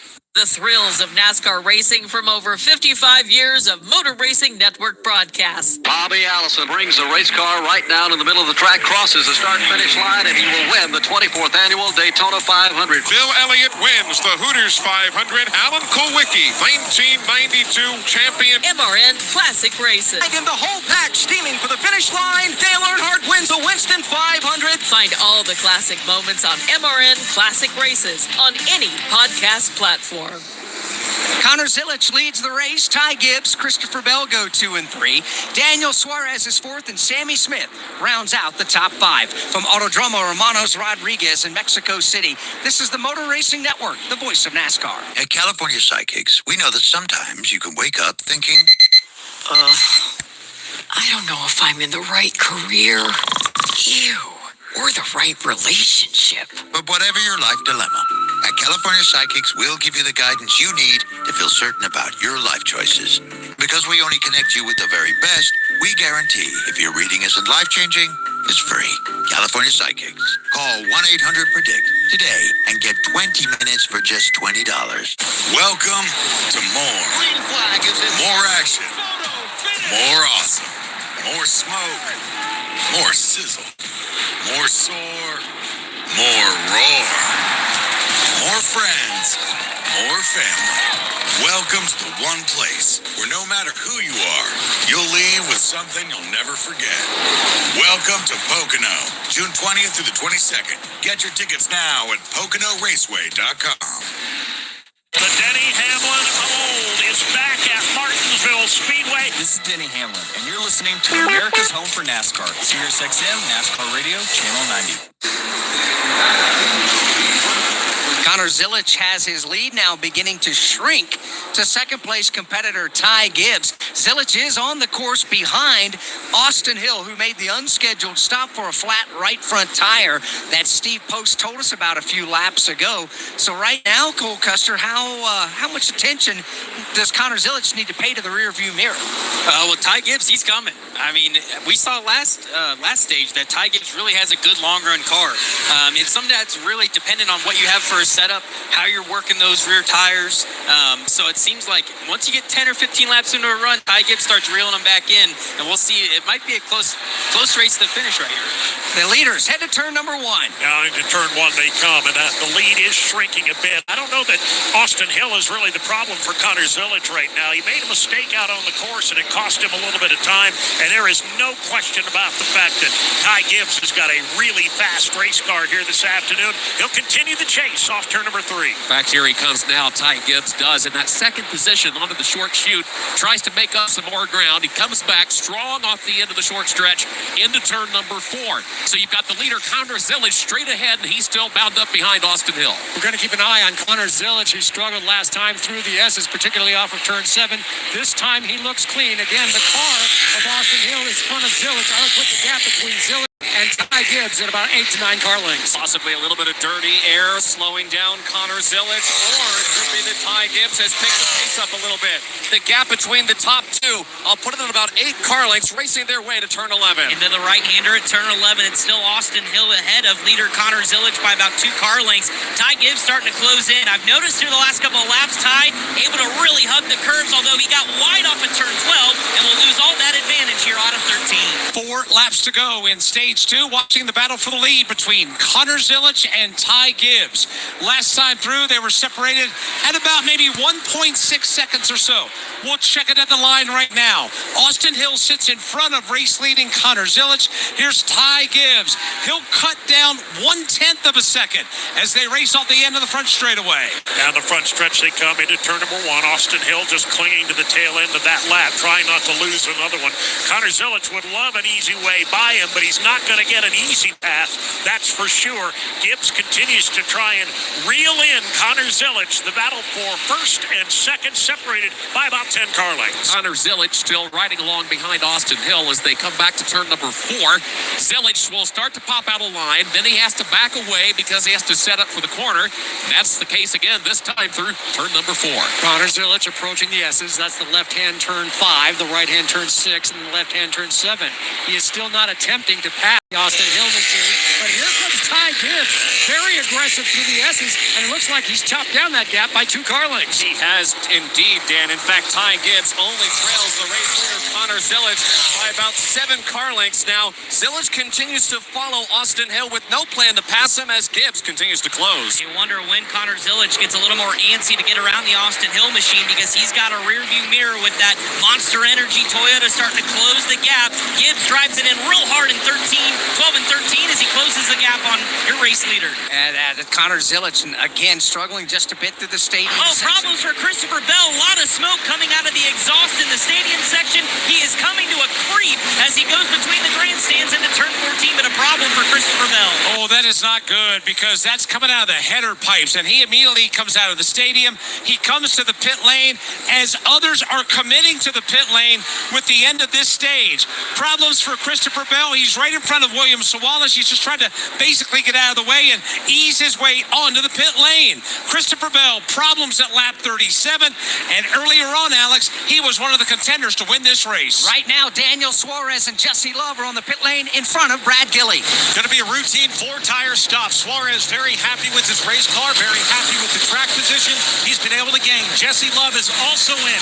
He was told he needs about a half second on the racetrack if he wants to finish in the top 5. 4 tires, no adjustments for Jesse Love. Carson Quapple has already been on the pit lane. Now the Christopher Bell car has coasted to a halt right in front of the Jesse Love pit box, and that's sitting right there and off to driver's right. So that does provide a lane for those that want to pit before the end of this stage. This also, Cole, could give the opportunity for NASCAR to put a caution flag out because of a car sitting on the pit lane, not in a pit box, correct? Yeah, it would throw a wrench in things. I mean, they could throw a caution right now if they wanted to, and that could be really throw a wrench in things for Connor Zilic and Ty Gibbs right here. Moke is rolling out of those headers, and Christopher Bell is getting out of the car on the pit lane, looking at the pit box. Pit crew up top of that pit box just uses the hand gestures of it broke and snapped in half. Here come the leaders to pit road. Connor Zilic and Ty Gibbs will pit at lap 38. They will woe their cars down to 40 miles an hour. That will turn the lead over to Sammy Smith. Let's cover the pit stops for Connor Zilic and Ty Gibbs, who slowly creep down this pit lane to their respective pit boxes. Ty Gibbs is in pit box number 4. That car is really, really good on the long run. Going to be 4-tire Sunoco fuel. No adjustments on that automobile. The very first pit box is Connor Zilic. His car awful good on the short run. They need a little bit better grip over the long run. Going to make a minor chassis adjustment down and away. Zilic double clutches it. He still wins the race off from pit road. Him and Ty Gibbs now, though, they're side by side as they make their way up onto the speedway. They're going to drag race off the pit lane. We stay under green. The car of Christopher Bell that had the engine expire, that's sitting on the pit lane, is beginning to catch fire right now. Christopher Bell has gotten out of the race cars. That car now beginning to go up in some smoke. But we've got another penalty to be handed out. This is a speeding penalty on pit road handed out to Jesse Love. Jesse Love now under penalty as we come to the end of this stage. Again, the lead goes to Sammy Smith. When he comes to the line, it's going to be the final lap of stage 1. Let's pick up Sammy Smith on the course. Sammy Smith just past turn number 10, making his way to turn 11. Here comes Sammy Smith into the hard right-hander. Turn number 11 has no competition from behind. Make that a solid, probably 20 car lengths close to that between Tanner Gray, who's mired back in that second spot. But Sammy Smith, clear track ahead through the stadium and onto turn 14. Make their way off turn number 15 back to the start-finish line. We will cross over and complete lap number 39 Race leader Sammy Smith now will begin the final lap of stage number 2. He has got a monster lead right now over a new second place runner here in the final lap of the stage. 4 seconds over Tanner Gray, headed to Brad Gilly down on the pit lane, who's caught up with Christopher Bell. Walking through the garage with Christopher Bell, obviously a lot of smoke coming out of the headers. Did you have any indication that engine was going to let go? Say that again? Did you have any indication that engine was going to let go? No, not at all. It's, that's a bummer. Sam Hunt brought a really good car and needed a little bit more to run with those front guys, but you never know how these races play out. Did today do anything to help you for tomorrow? I don't know. I thought it hindered me in qualifying, but getting some laps never hurts. All right, there he is. Christopher Bell, unfortunate early exit here today in Mexico City. He will join the Ravello car in the garage area as the second retiree of this race. Sammy Smith is the leader, looking for the green and white checkered flag. Let's pick him up out on the race course. Sammy Smith exiting turn number 9 right now in his white and red Chevrolet. No pressure in front of him, nobody behind him. Sammy Smith racing his way to turn 11 into the braking zone, headed towards Chris Wilner. Clean and green, Tim Catalfamo into the stadium section. Remember, Sammy got caught up in some incidents early in this race. No problems here as the Junior Motorsports Chevrolet will exit the stadium. Taylor Gray, meanwhile, trying to work over Thomas Annunziata, one of the lap cars, to try to make something happen with Sheldon Green running third, and Brandon Jones in the top 5. Yeah, Brandon Jones with the little pit strategies now running in the number 4 position. Here's the race leader, Sammy Smith. He'll come up off of turn number 15, and all by himself we'll see the green and white checkered flag. Now, top 10 finishers will score stage points, championship points. Mike, we're going to have to wait about 25 seconds, though, before everybody in the top 10 gets to the finish line. Yeah, Sammy Smith will take that green and white checkered flag. Taylor Gray along the line in second, with Sheldon Creed in third, Brandon Jones in fourth, and Christian Eckes in fifth. And the caution flag flies here for the end of stage 2. Daniel Dye, 6th. Dean Thompson, 7th. Nick Sanchez in 8th, Connor Zilich 9th, and Ty Gibbs will round out the top 10 finishers of Stage 2. Let's pause 10 seconds for station identification on the Motor Racing Network. 24/7, 365 coverage of all things NASCAR. All things NASCAR happens exclusively on SiriusXM NASCAR Radio, Channel 90. Stage 2 is over in the Chilango 150 for the NASCAR Xfinity Series Motor Racing Network, with the NASCAR Xfinity Series teams in Mexico City, with live coverage of the Chilango 150. Mike Bagley, Cole Custer, Alex Hayden, topside. Out of the turns today, we've got Dave Moody, Kurt Becker, Dan Hubbard, Tim Catalfamo, and Chris Wilder. Steve Post and Brad Gilly are in the pits and the garage areas. If you're just joining us, we are under the caution flag for the third time of the afternoon. The first one came out back on lap 3 when Sam Mayer went for a ride in turn 11 into the tire barrier. Caution 2 came out at lap 20 for the end of stage 1. And now we are under caution flag number 3 at lap 40 for the end of stage 2. Hey, I hear you think podcasts are all about true crime, huh? Well, wise guy, the iHeartRadio app's got all kinds of podcasts. We got stuff you should know and stuff they don't want you to know. We got Bobby Bones, Big Boy, and Lou Later. We got SpongeBob Binge Pants and Exotic Erotic Story Time. We got Doughboys, Two Dudes in a Kitchen, Green Eggs and Dan. Hey, we got Elf Quest. We got podcasts for everything on the iHeartRadio app for free. If you don't download that, well, that's not just a true crime, my friend. That's criminal. The year was 1993. The NASCAR Cup Series season kicked off with the Dale and Dale show at the Daytona 500. Dale Jarrett's got the lead. He goes to the inside. Earnhardt's not going to get him. Dale Jarrett is going to win the Daytona 500 by SDP. Earnhardt second. The 1993 NASCAR Cup Series season. All the highs and lows. Relive them all on MRN's exclusive podcast, The 1993 Season. Available on podcast platforms and MRN.com. Pit road will be open in a moment from Autodrama Hermanos Rodriguez in Mexico City. This is the Motor Racing Network, the voice of NASCAR. At CertaPro Painters, we know that a happy place comes in many colors, like ones that inspire a sense of wonder, or a new flavor that makes life just a little bit sweeter, or one to celebrate those moments that lift you to new heights. At home or at work, we'll make your happy place your own. CertaPro Painters. That's painting happy. We proudly use Sherwin-Williams paint. Feels like home. Titleist Pro V1 and Pro V1X are the best performing, most consistent in the game.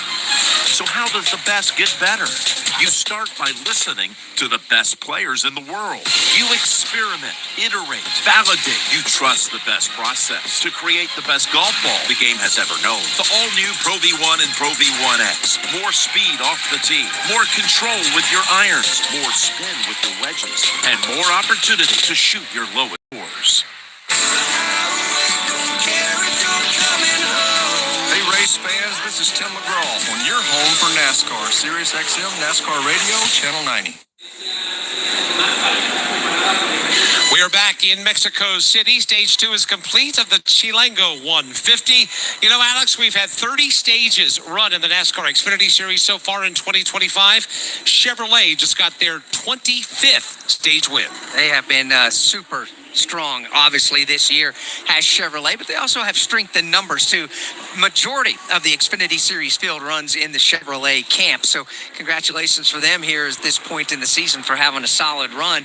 Well, strategies are beginning to show themselves here in this race.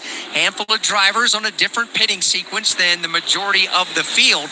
They include the race leaders from the majority of this race, and Connor Zilisch and Ty Gibbs, who have combined to lead 33 of the 41 laps. So as the field gets collected behind the safety car, we expect some teams to come in for pit service, some to stay out as well.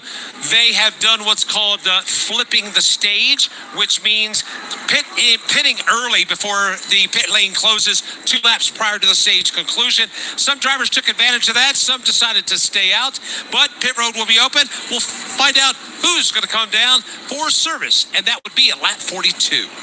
Looking for motorsports podcasts you won't find anywhere else? Check out the Motor Racing Network's lineup of exclusive podcasts. MRN Classic Races, Junior's Journey, The Many Hats of Jack Roush, Richard Petty, Road to Royalty, 50 Years of MRN, Jeff Gordon, A Colorful Career, and The Tough Trucks of NASCAR. Find these and more MRN exclusive podcasts on podcast providers and MRN.com. At the Glen, the thrill isn't just on the track. It's in the heart of every fan. This August, a full-throttle festival comes to upstate New York. Camp under the stars, then witness the brightest stars of NASCAR battle for a crucial playoff spot. This is racing. This is the best weekend of your summer. This is the Glen. NASCAR weekend at Watkins Glen, August 8th through the 10th. Get your tickets now at theglen.com. From Autodrama, Hermanos Rodriguez in Mexico City. This is the Motor Racing Network, the voice of NASCAR. Father's Day is June 15th. Do you have a gift ready? Well, don't worry. Just get Dad something from Untuckit, the official outfitters of Father's Day. Every dad loves Untuckit's precise fit shirts and wrinkle-free and performance fabrics, plus everything made to go with them, like perfect fitting pants and shorts, classic Henleys, polos, and more. They're the gifts he'll wear right away and for years to come. Find the perfect Father's Day gifts at Untuckit.com or at more than 80 Untuckit stores nationwide. Untuckit, we just make dads look better. Are you or someone you know suffering from tariff fever? You may be a victim of ICIS, Imported Crappy Item Syndrome, and you're entitled to better. This disease strikes without warning, but there is a cure. WeatherTech. WeatherTech's floor liners are 100% made in America, which means no tariffs, no surprises. Just quality you can count on. Visit WT.com today to learn more. Side effects include perfect fitting mats and protection for the life of your vehicle. And the CMA Award for Album of the Year goes to Lainey Wilson. Hey, race fans, this is Lainey Wilson, Sirius XM NASCAR Radio, Channel 90. We are back in Mexico City. The field has been collected behind the safety car. Matter of fact, they're getting ready to make the right-hand corner into the stadium. They will go through turns 12, 13, 14, and 15. When they come out of the other side, the pit lane is open. And for those that choose, they can come down for service. Some have done so already. Sammy Smith as the race leader. Last time he was on pit road was at lap 17. Likewise, Sheldon Creed. Likewise, Daniel Dye and Dean Thompson. No doubt those drivers will want to come down down for 4 fresh tires and a full tank of Sunoco racing fuel. Yeah, and this will set us up for the final run to the checkered flag in today's Chilongo 150. When this race wraps up, however, we're not done here on the Motor Racing Network in Mexico City. Coming up at 7 o'clock Eastern Time, the NASCAR Mexico Series will run the Pedro Rodriguez 60. And we look forward to bringing you that race. That'll be the second NASCAR Mexico Series race of the weekend. So pit road will be closed for another lap. The safety crews are tending to...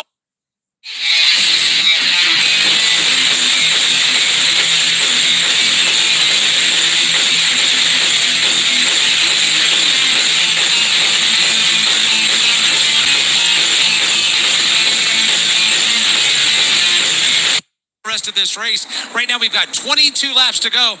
What's the thought process as far as tires are concerned? Yeah, the tires are the question now. I mean, the fuel is pretty good. Even those cars that have already pitted and these cars that will pit once pit road opens, they're good on fuel because they're all within 30 laps, and it was just a little over 30 laps. What is interesting about this, and I spent some time with Andrew Overstreet. He's the crew chief of Carson Quapple over at Junior Motorsports, and he said the tire fall off, meaning the speed fall off, tires is more than a second after 8 or 10 laps. So I think if this thing stays green, they can run right to the finish.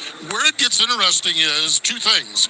When that caution comes out, if we get one, and how good's your race car? He said if you have a good race car, you might want to bolt a new set of tires on and go on offense, especially if you're second and a half faster than everybody else. So the tire strategy is certainly an uncertainty and certainly one we're going to watch as we roll through this final stage. Once we get things recycled around with these drivers that pit here at the end of the stage and see who lines up at the front of the field for the run to the checkered. So Cole Custer, if your crew chief comes on and say, I think we should have enough Sunoco fuel to get to the advertised distance, but I still need you to save me some. How do you save fuel here in Mexico City? Well, the biggest thing is under this caution, you're going to be trying to shut the car off as much as you can just to try and keep the engine not running, try and save some fuel. And then also, if you get into that situation under green, you're going to try and back your corner up, use less brakes, so there's more off throttle time to try and save fuel. So and you can try and wait on your downshifts a little bit. You can try and not rev the motor as hard and try and save a little bit of fuel that way. Well, the interesting thing is when you guys do that, obviously you'll hear the motor ring, all of a sudden it'll quit. You'll coast for a while, fire it back up and go. How do you do that? For the race fan that doesn't know, you say turn the car off. Obviously you're not killing all the power, but what are you doing inside the race car to kill that power on a temporary basis and have it fire back up so you can save that fuel you're talking about? Yeah, I mean, pretty much the process is you're going down the straightaway under caution. You push the clutch in, you're still in gear, and you shut the ignition off on the car, and then from there you turn the ignition back on, but you wait to drop the clutch until you actually want to start the motor again. So once you drop the clutch, the ignition's on, it'll naturally just start up. I have to ask, you get to save fuel just about every single racetrack we go on for 8 weeks out of the year. When you're driving around your town and your neighborhood and your Ford, you get it down if the fuel light comes on. Do you ever just try to save fuel to see how far you can stretch your street vehicle? My wife hates me for that. I've figured out that you can go about 40 miles on E on my F-250, and she does not like when we do that. Pit road is open. 21 laps to go.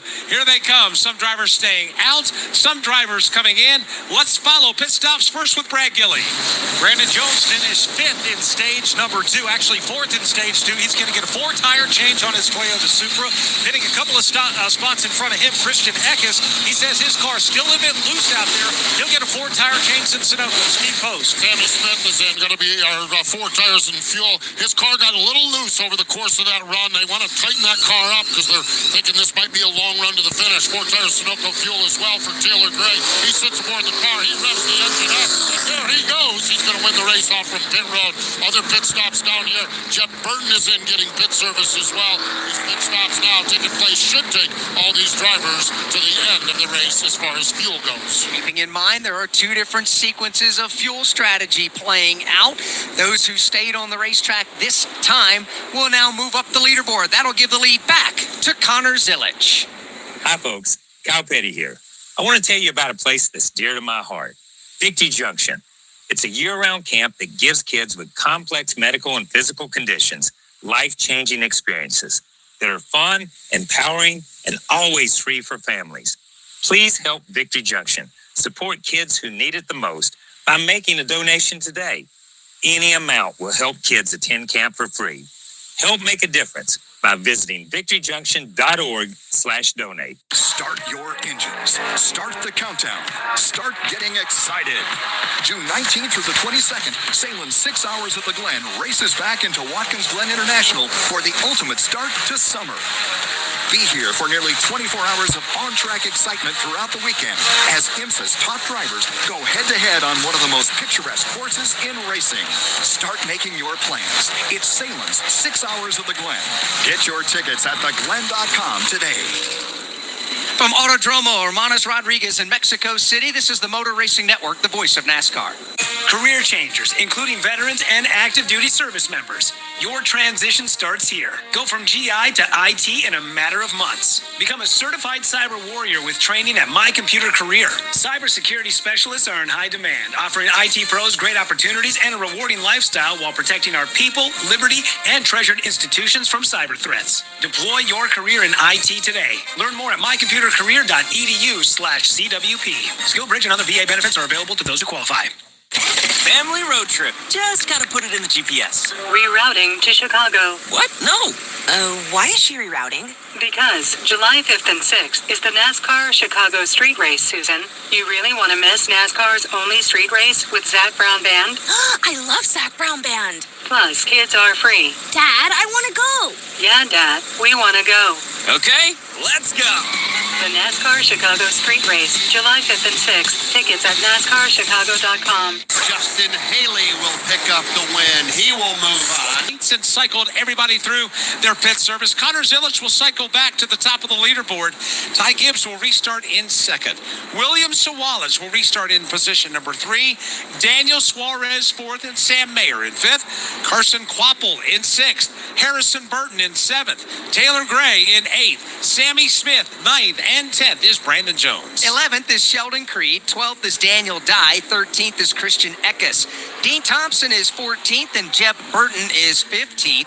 Alex LeBay, the Canadian, is 16th. Nick Sanchez is 17th. Matt DiBenedetto is 18th. Brad Perez 19th and Josh Williams is 20th. Parker Retzlaff is 21st. However, he had a wheel getaway on the pit lane. That team will have to address that situation. Thomas Annunziata is 22nd. Kyle Sieg is 23rd. Jesse Love is 24th. And Chris Wright is 25th. Andres Perez is 26th with Austin Hill in 27th. Josh Balicki in 28th. Austin Green is 29th. And Sage Karam is 30th. Ryan Sieg being scored 31st. Blaine Perkins is 32nd.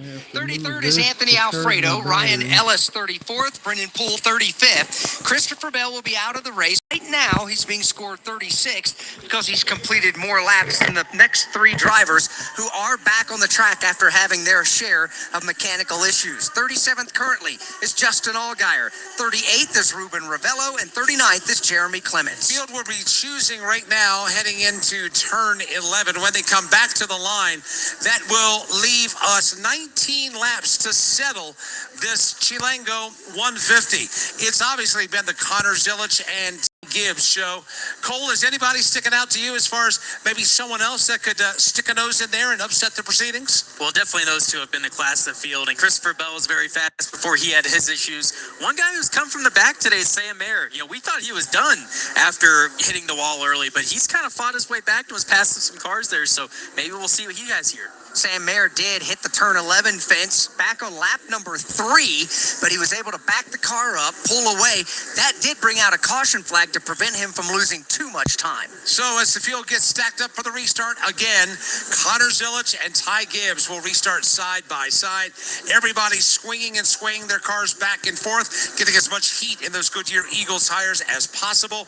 And then when they come back around, it's going to be elbows up and up through the gearbox. And it's been a little dicey out there on the racetrack today on some of these restarts, but it's Alex Spectacular. Once they cross the start-finish line, watch them flare out 3, 4, 5 wide, and then go into that funnel. We took a ride around the racetrack earlier.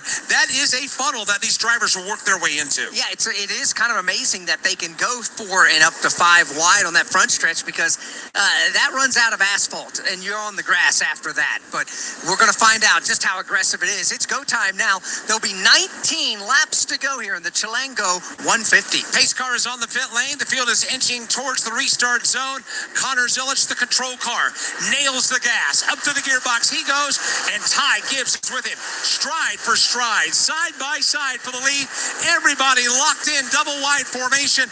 Nobody breaking ranks just as of yet as they head to turn one. Zilic and Gibbs, Suarez and Sawalich, then Sam Mayer in fifth. They're three wide, headed for turn one. To the bottom, Connor Zilic. Around the outside, Zilic gets spun. Daniel Suarez takes the lead, and the grandstands erupt in Mexico City.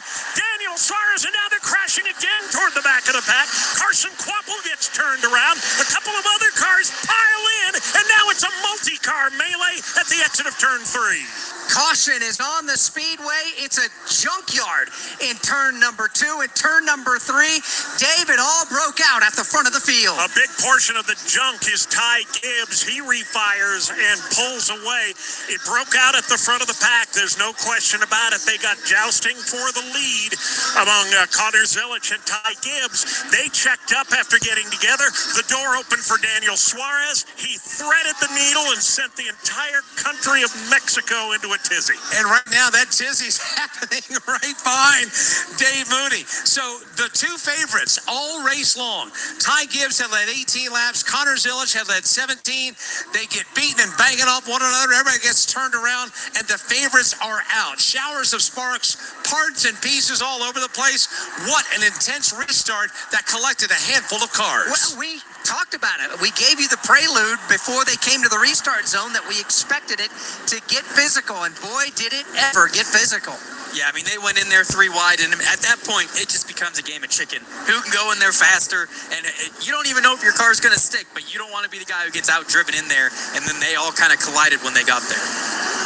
What a mess over in turns 1, 2, and 3. Hard racing with now 18 laps to go. Dave, what's the carnage like as they sit out there right now? Well, it's hard to tell through all the safety vehicles, but I think that they've cleared all the race cars away. There's some debris in the form of some sod and some dirt up in the low groove in turn number 3. They'll have to take care of that for sure. But what for a moment looked like the elephant's graveyard down here in turn 3 has been pretty much cleared away. It looked like Connor Zilic in that 3-wide maneuver all the way to driver's right, got up on the curbing, maybe even got the right side Goodyear tires off into the grass, lost control of the car. And then there it was a big old game of foosball with Connor Zilic. He was the ball and everybody was just punting him around. Ty Gibbs got swept up in it. Gibbs got pinched up against the outside wall, Mike, and as the field was bearing down on him, a couple of different cars just came in and pile driving into the Ty Gibbs car. I mean, this is just a mass of cars that are just trying to wind their way and weave their way through turns 2 and 3. I've got Ty Gibbs, Connor Zilic, Parker Retzlaff, Carson Quapple, also the car of Sammy Smith, Sam Mayer involved in that as well. Let's check out a C post. This is a mess down here, okay? I'm going to just start in the first pit box. That is Connor Zilic. The right side of the car is dinged up behind the front wheel, and then they're working on the left front of the car. We can't see that, but there's a lot of damage on the left front. 2 pit boxes behind him is Carson Quapple. Similar damage on the right side, and they're just taking saws to the right side of the Chevy Camaro of Carson Quapple. Their damage appears to be mostly on the right side. 1 pit box behind them. There's an opening in pit road. Then there's the pit box of Ty Gibbs. Ty Gibbs, left side damage. They have removed the left front fender already from the car. Again, not wrenches, not Bondo. Saws are being used on the Ty Gibbs car. And, Sam Mayer's 2 pit boxes behind him, and he's got a dinged up race car as well. Here's a little from earlier and a little from this one. So it is carnage down here on pit road as these front runners all try to bolt the buckets of bolt these cars, get these bucket of bolts back together and put them out on the racetrack in whatever condition they can do that in. The 2 dominant cars involved in the crash have been able to drive away, as Steve reported, on pit road, getting, as what we say, some damage fixing going on there. But the absolute favorite made it through and is new race leader. Mexico's Daniel Suarez is up front. Drivers, start your engine! Foods, your home for the NASCAR Craftsman Truck Series. Green flag goes in the air, and we are underway. On the NASCAR Racing Network. 2x2x2. They're about 10 rows deep of double wide racing. Taylor Gray to the bottom.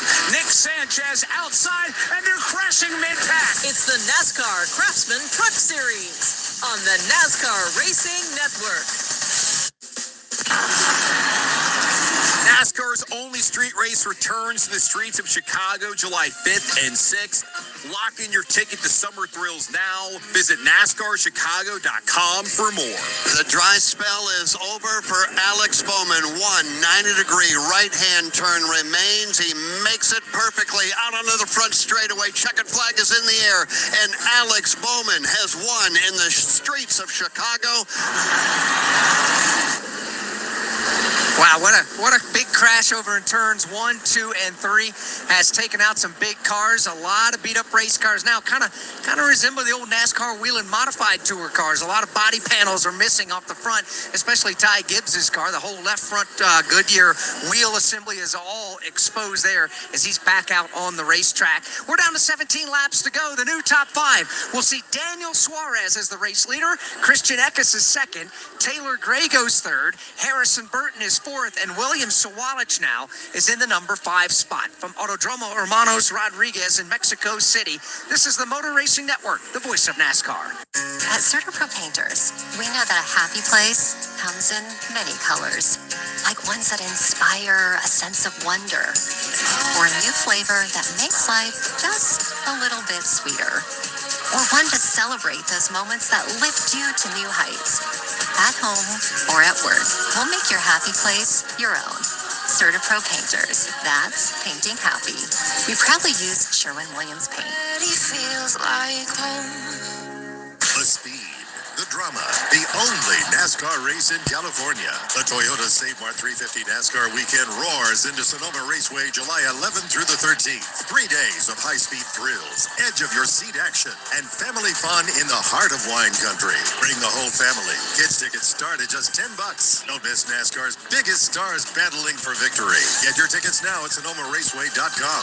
This is NASCAR. This is California. This is Sonoma. Hey race fans, this is Cole Swindell on your home for NASCAR, SiriusXM NASCAR Radio, Channel 90.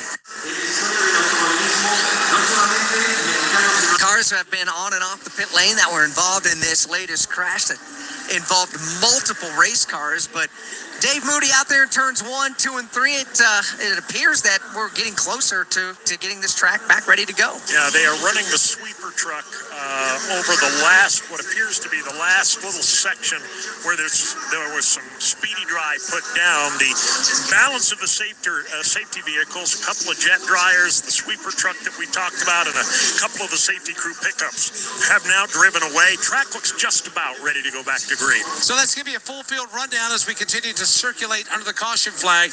New race leader, lap 48, Daniel Suarez. Christian Eckes is second. Taylor Gray is third. Harrison Burton is fourth. And William Sawalich is fifth. Brandon Jones is sixth. Nick Sanchez is seventh. Daniel Dye is eighth. Dean Thompson ninth. And Jeb Burton is 10th. Matt DiBenedetto is 11th. Josh Balicki is 12th. And Austin Hill 13th. Sammy Smith is 14th. Brad Perez is 15th. Chris Wright is 16th. Andres Perez de Lara is 17th. Jesse Love is 18th, Austin Green 19th, and Blaine Perkins is 20th. 21st is Alex LeBay. Josh Williams is 22nd. Sage Karam is 23rd. Ryan Sieg is 24th. Kyle Sieg is 25th. Thomas Annunziata is 26th. Sam Mayer is 27th. Connor Zillich 28th. Anthony Alfredo is 29th. And Ty Gibbs is 30th. Running in position number 31 is Carson Quapple. 32nd is Sheldon Creed. Parker Esloff 33rd. Ryan Ellis 34th. Brendan Poole is 35th. 36th is Christopher Bell. 37th, Justin Allgaier. 38th, Jeremy Clements. 39th is Ruben Ravello. So the caution flag continues to fly. Cars off and on pit road. We'll remind you that coming up at the top of the hour, in 32 minutes, we'll have coverage of the NASCAR Mexico Series.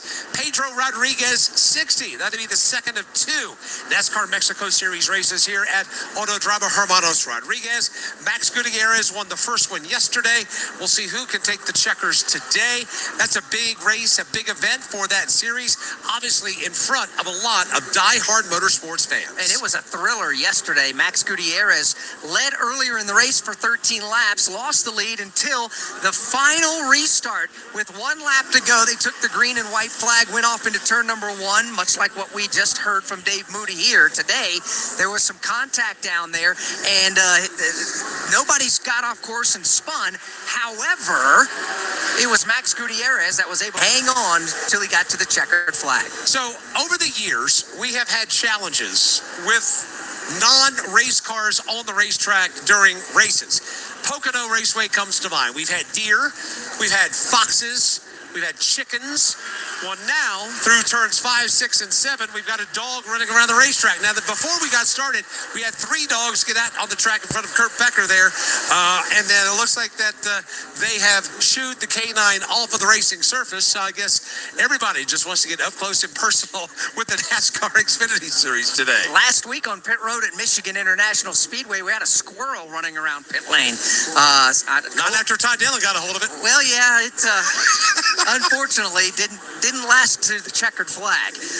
But did you happen to see the squirrel, Cole, last week? I didn't see the squirrel. It's the first time I'm hearing about this. Yeah, there was a squirrel running around up and down pit road, but it lasted a little while, but I think about the 3rd or 4th time it came out of the pit wall and ran across the track. And guys, this errant dog that you're talking about is black. It is running right behind my scissor lift here, just to the entrance of turn 8. He's got some easy access to the track, and now he's gotten underneath the fence, and so now he's well into the infield. Now some race officials are going to try to corral that black dog. Okay, well there we go. We've got dog catchers out there in the infield as well, but you know that's just part of it. It is part of the charm. You never know what you're going to have. Heck, go back to what was it, Watkins Glen under red flag. We had a race fan run out to try to get Matt Kenseth's autograph during a red flag while he was sitting out there down in right off turn 1 at the start of the S's. Had a race fan at Pocono that just decided to run across the racetrack. Kyle Petty almost just nailed the guy. Davey Allison was with him.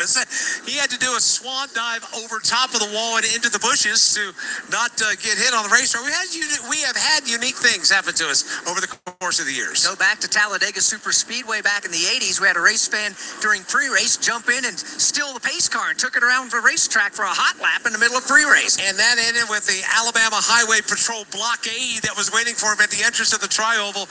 Needless to say, he was cuffed and stuffed without question. Guys, you're going to think I'm making this up, but I swear there's a squirrel running around in the middle of the front straightaway about halfway down toward turn number 1. The steps wrecker comes rolling by, and the squirrel, no, I thought he was running for safety. Now he's right back out. He's crossing the track, now under the fence and out into the wilderness again. So another life saved here at Autodromo Hermanos Rodriguez. Well, in another hour or two, the question will be put out there is, why did the squirrel cross the road? You're trying to bait me into this, aren't you? That's exactly what you're trying to do. We'll let the squirrel answer. Hopefully this one will survive. Yeah. Right now on the racetrack, the field is behind the safety car. We should be getting the 1-to-go signal here shortly. And again, Daniel Suarez took the lead in that monstrous restart that we had at the end of the front straightaway that affected over half dozen cars. Looks like that everything is buttoned up there in turns 2 and 3, and it shouldn't be too much longer before we go back under the green flag. So that means another restart coming up here, Cole, in just a matter of moments. We saw how wild things got down there just this last time by. Do the drivers take note of that mentally and try to do better, or is this a matter of we got a different group of drivers now controlling this race and they're going to try their hand at it? Well, they're going to be aggressive. I can tell you that. I mean, it's part of the game. You have to try and go into turn 1, get the track position. It's the easiest time to make passes when all the cars are bunched together. And looking at that guy who's in second, Christian Eckes.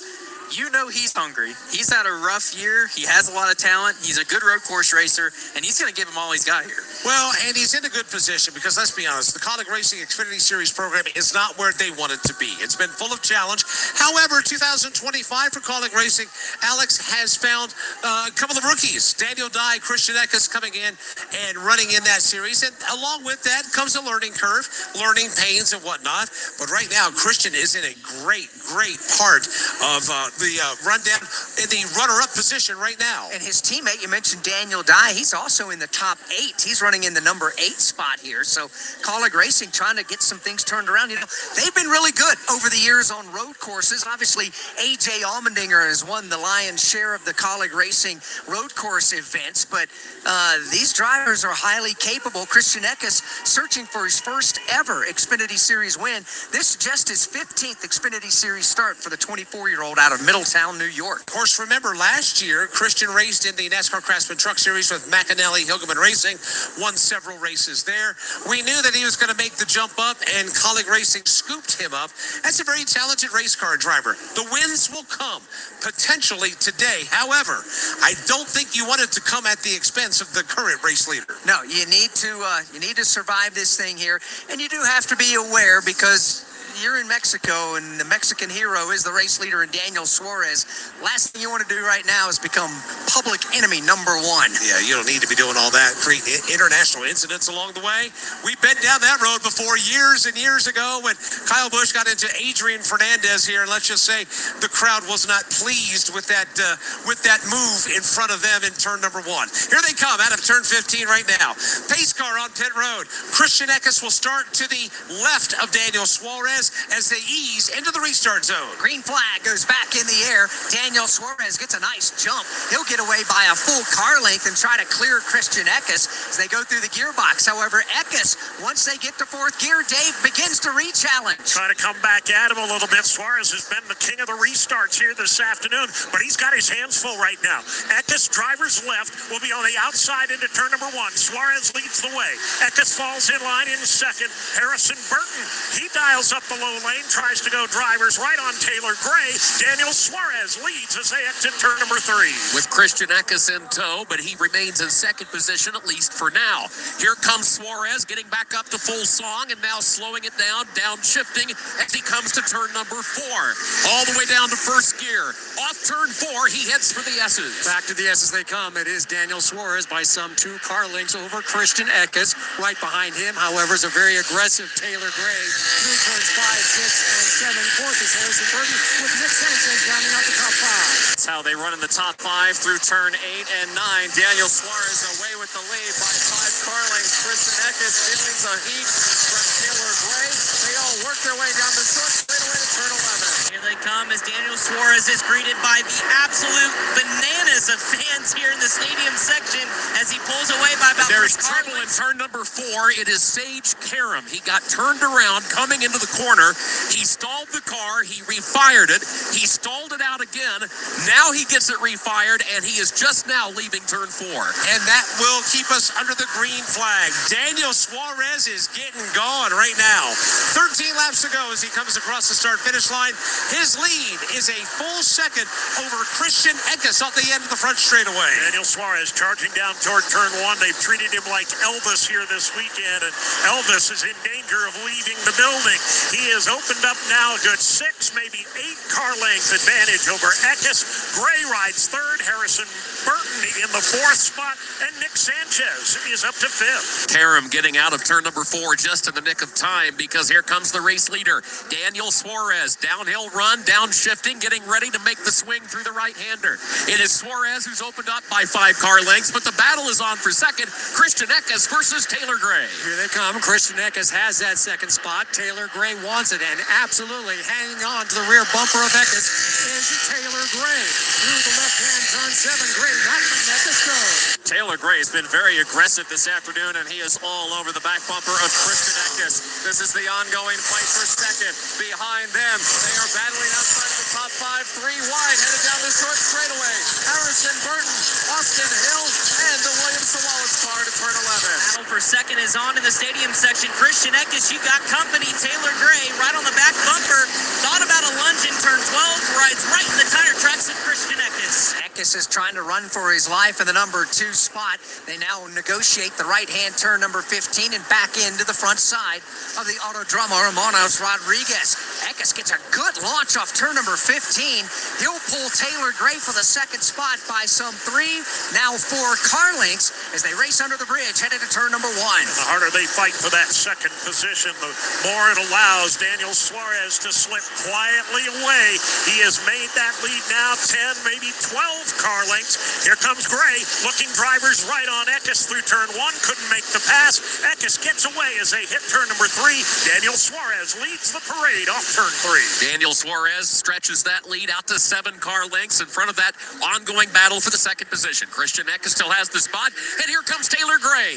He will dive down to the inside. He will occupy the preferred line through turn 4, move Taylor Gray up to second. Nice, nifty move on the part of Taylor Gray, but now he's got his work cut out for him. He's going to try to catch the leader, Daniel Suarez, who calmly navigates the S's because he's got the luxury to do so by some 12 car lengths over Taylor Gray. Yeah, Daniel Suarez right now, as the leader, is continuing to pull away. He leads the Taylor Gray car by about 15 car lengths. Christian Eckes runs third. Austin Hill, Nick Sanchez, that's the top 5. Here comes Daniel Suarez as the race fans continue to cheer. Has to be careful here because Taylor Gray is starting to close in just a little bit. Suarez clean through 12, right-hander at 13, but Gray starting to pull away from Christian Eckes. So Christian Eckes now has fallen to third. You got Taylor Gray that has gone to second. Daniel Suarez's lead at the line over Eckes 1 lap ago was 1.976 seconds. Here he comes underneath the flag stand right now. He'll cross the start-finish line. The lead has grown to 2.2 seconds, Dave, as he is starting to slowly mosey and saunter away. Daniel Suarez having things all his own way right now. Gray has pulled away from Eckes by a couple of car lengths, but he's not been able to gain any ground on Daniel Suarez, who's getting all the encouragement anybody could need from these turn 3 grandstands. The Chevrolet of Daniel Suarez well in front of the field. The Toyota of Taylor Gray rides along in the second position. Still better than a half dozen car lengths between the top 2. Christian Eckes does ride in third. They all work their way around through turn number 4. Then comes Austin Hill and Nick Sanchez. You watch Daniel Suarez come through the S's. Everything is neat and tidy. Taylor Gray tossing the car just a little bit more than is Daniel Suarez. Gray still in hot pursuit of the leader, Daniel Suarez. Taylor Gray has picked the pace up the last couple of moments. He is now starting to close in on Daniel Suarez ever so slightly. It still remains about 15 car lengths separating the top 2, but Taylor Gray is pedaling that Supra for all it's worth right now. Starting to close in just a little bit in turn 11 as they negotiate the right-hander. The crowd continues to cheer for Suarez. Lock the brakes up a little bit in turn 12. Back on throttle in 13. Christian Eckes still in third. Here comes Austin Hill in that 4th spot. Austin Hill, the driver had a problem earlier with a cut-down tire, made an unscheduled stop, is the fastest car on the racetrack. Austin Hill now is up to the number 4 spot, and he's beginning to challenge for the 3rd position. But right now, Daniel Suarez has a 1.5-second lead over second place, Taylor Gray. We are the voice of NASCAR. The green flag is in the air, and we are underway. The Great American Race. The Motor Racing Network. NASCAR Cup, Xfinity, and Craftsman Truck Series Racing live on your hometown radio station and MRN or NASCAR.com. Martinsville, Talladega, the Chicago Street Course. We have the side-by-side action and last lap passes for the win. Photo finishes. Ryan Blaney will win. The voice of NASCAR, the Motor Racing Network. Welcome to more. More action. More awesome. More smoke. More sizzle. More soar. More roar. More friends. More family. Welcome to the one place where no matter who you are, you'll leave with something you'll never forget. Welcome to Pocono, June 20th to the 22nd. Get your tickets now at PoconoRaceway.com. Daniel Suarez still the race leader. The battle is on for the number 3 spot. We told you about Austin Hill rapidly closing. He'll now take over that position from Christian Eckes in the stadium. So give third now to Austin Hill, and he is riding right now a rocket ship. 9 laps to go, and Daniel Suarez continues to show the way. From Autodromo Hermanos Rodriguez in Mexico City, this is the Motor Racing Network, the voice of NASCAR. Business owners, have you ever considered cashing out and selling your company? If so, it could be worth a lot more than you think. If your business has annual revenues of $10 million to $250 million, you need to call the experts at Carnegie Point. With over 20 years of experience, we specialize in helping business owners like you navigate the process of selling your company smoothly, confidentially, and for the best possible price. Did you know that depending on your industry, you can potentially sell for 5 to over 10 times your annual net earnings? This means that we typically sell our clients' businesses at valuations of $20 million to over $200 million. We know that selling your business can be a big decision. That's why we take the time to understand your goals and guide you through every step of the process. Call Carnegie Point for your free company financial analysis and our expert opinion on what your business is worth. Call 800-945-6440. That's 800-945-6440 or visit carnegiepoint.com.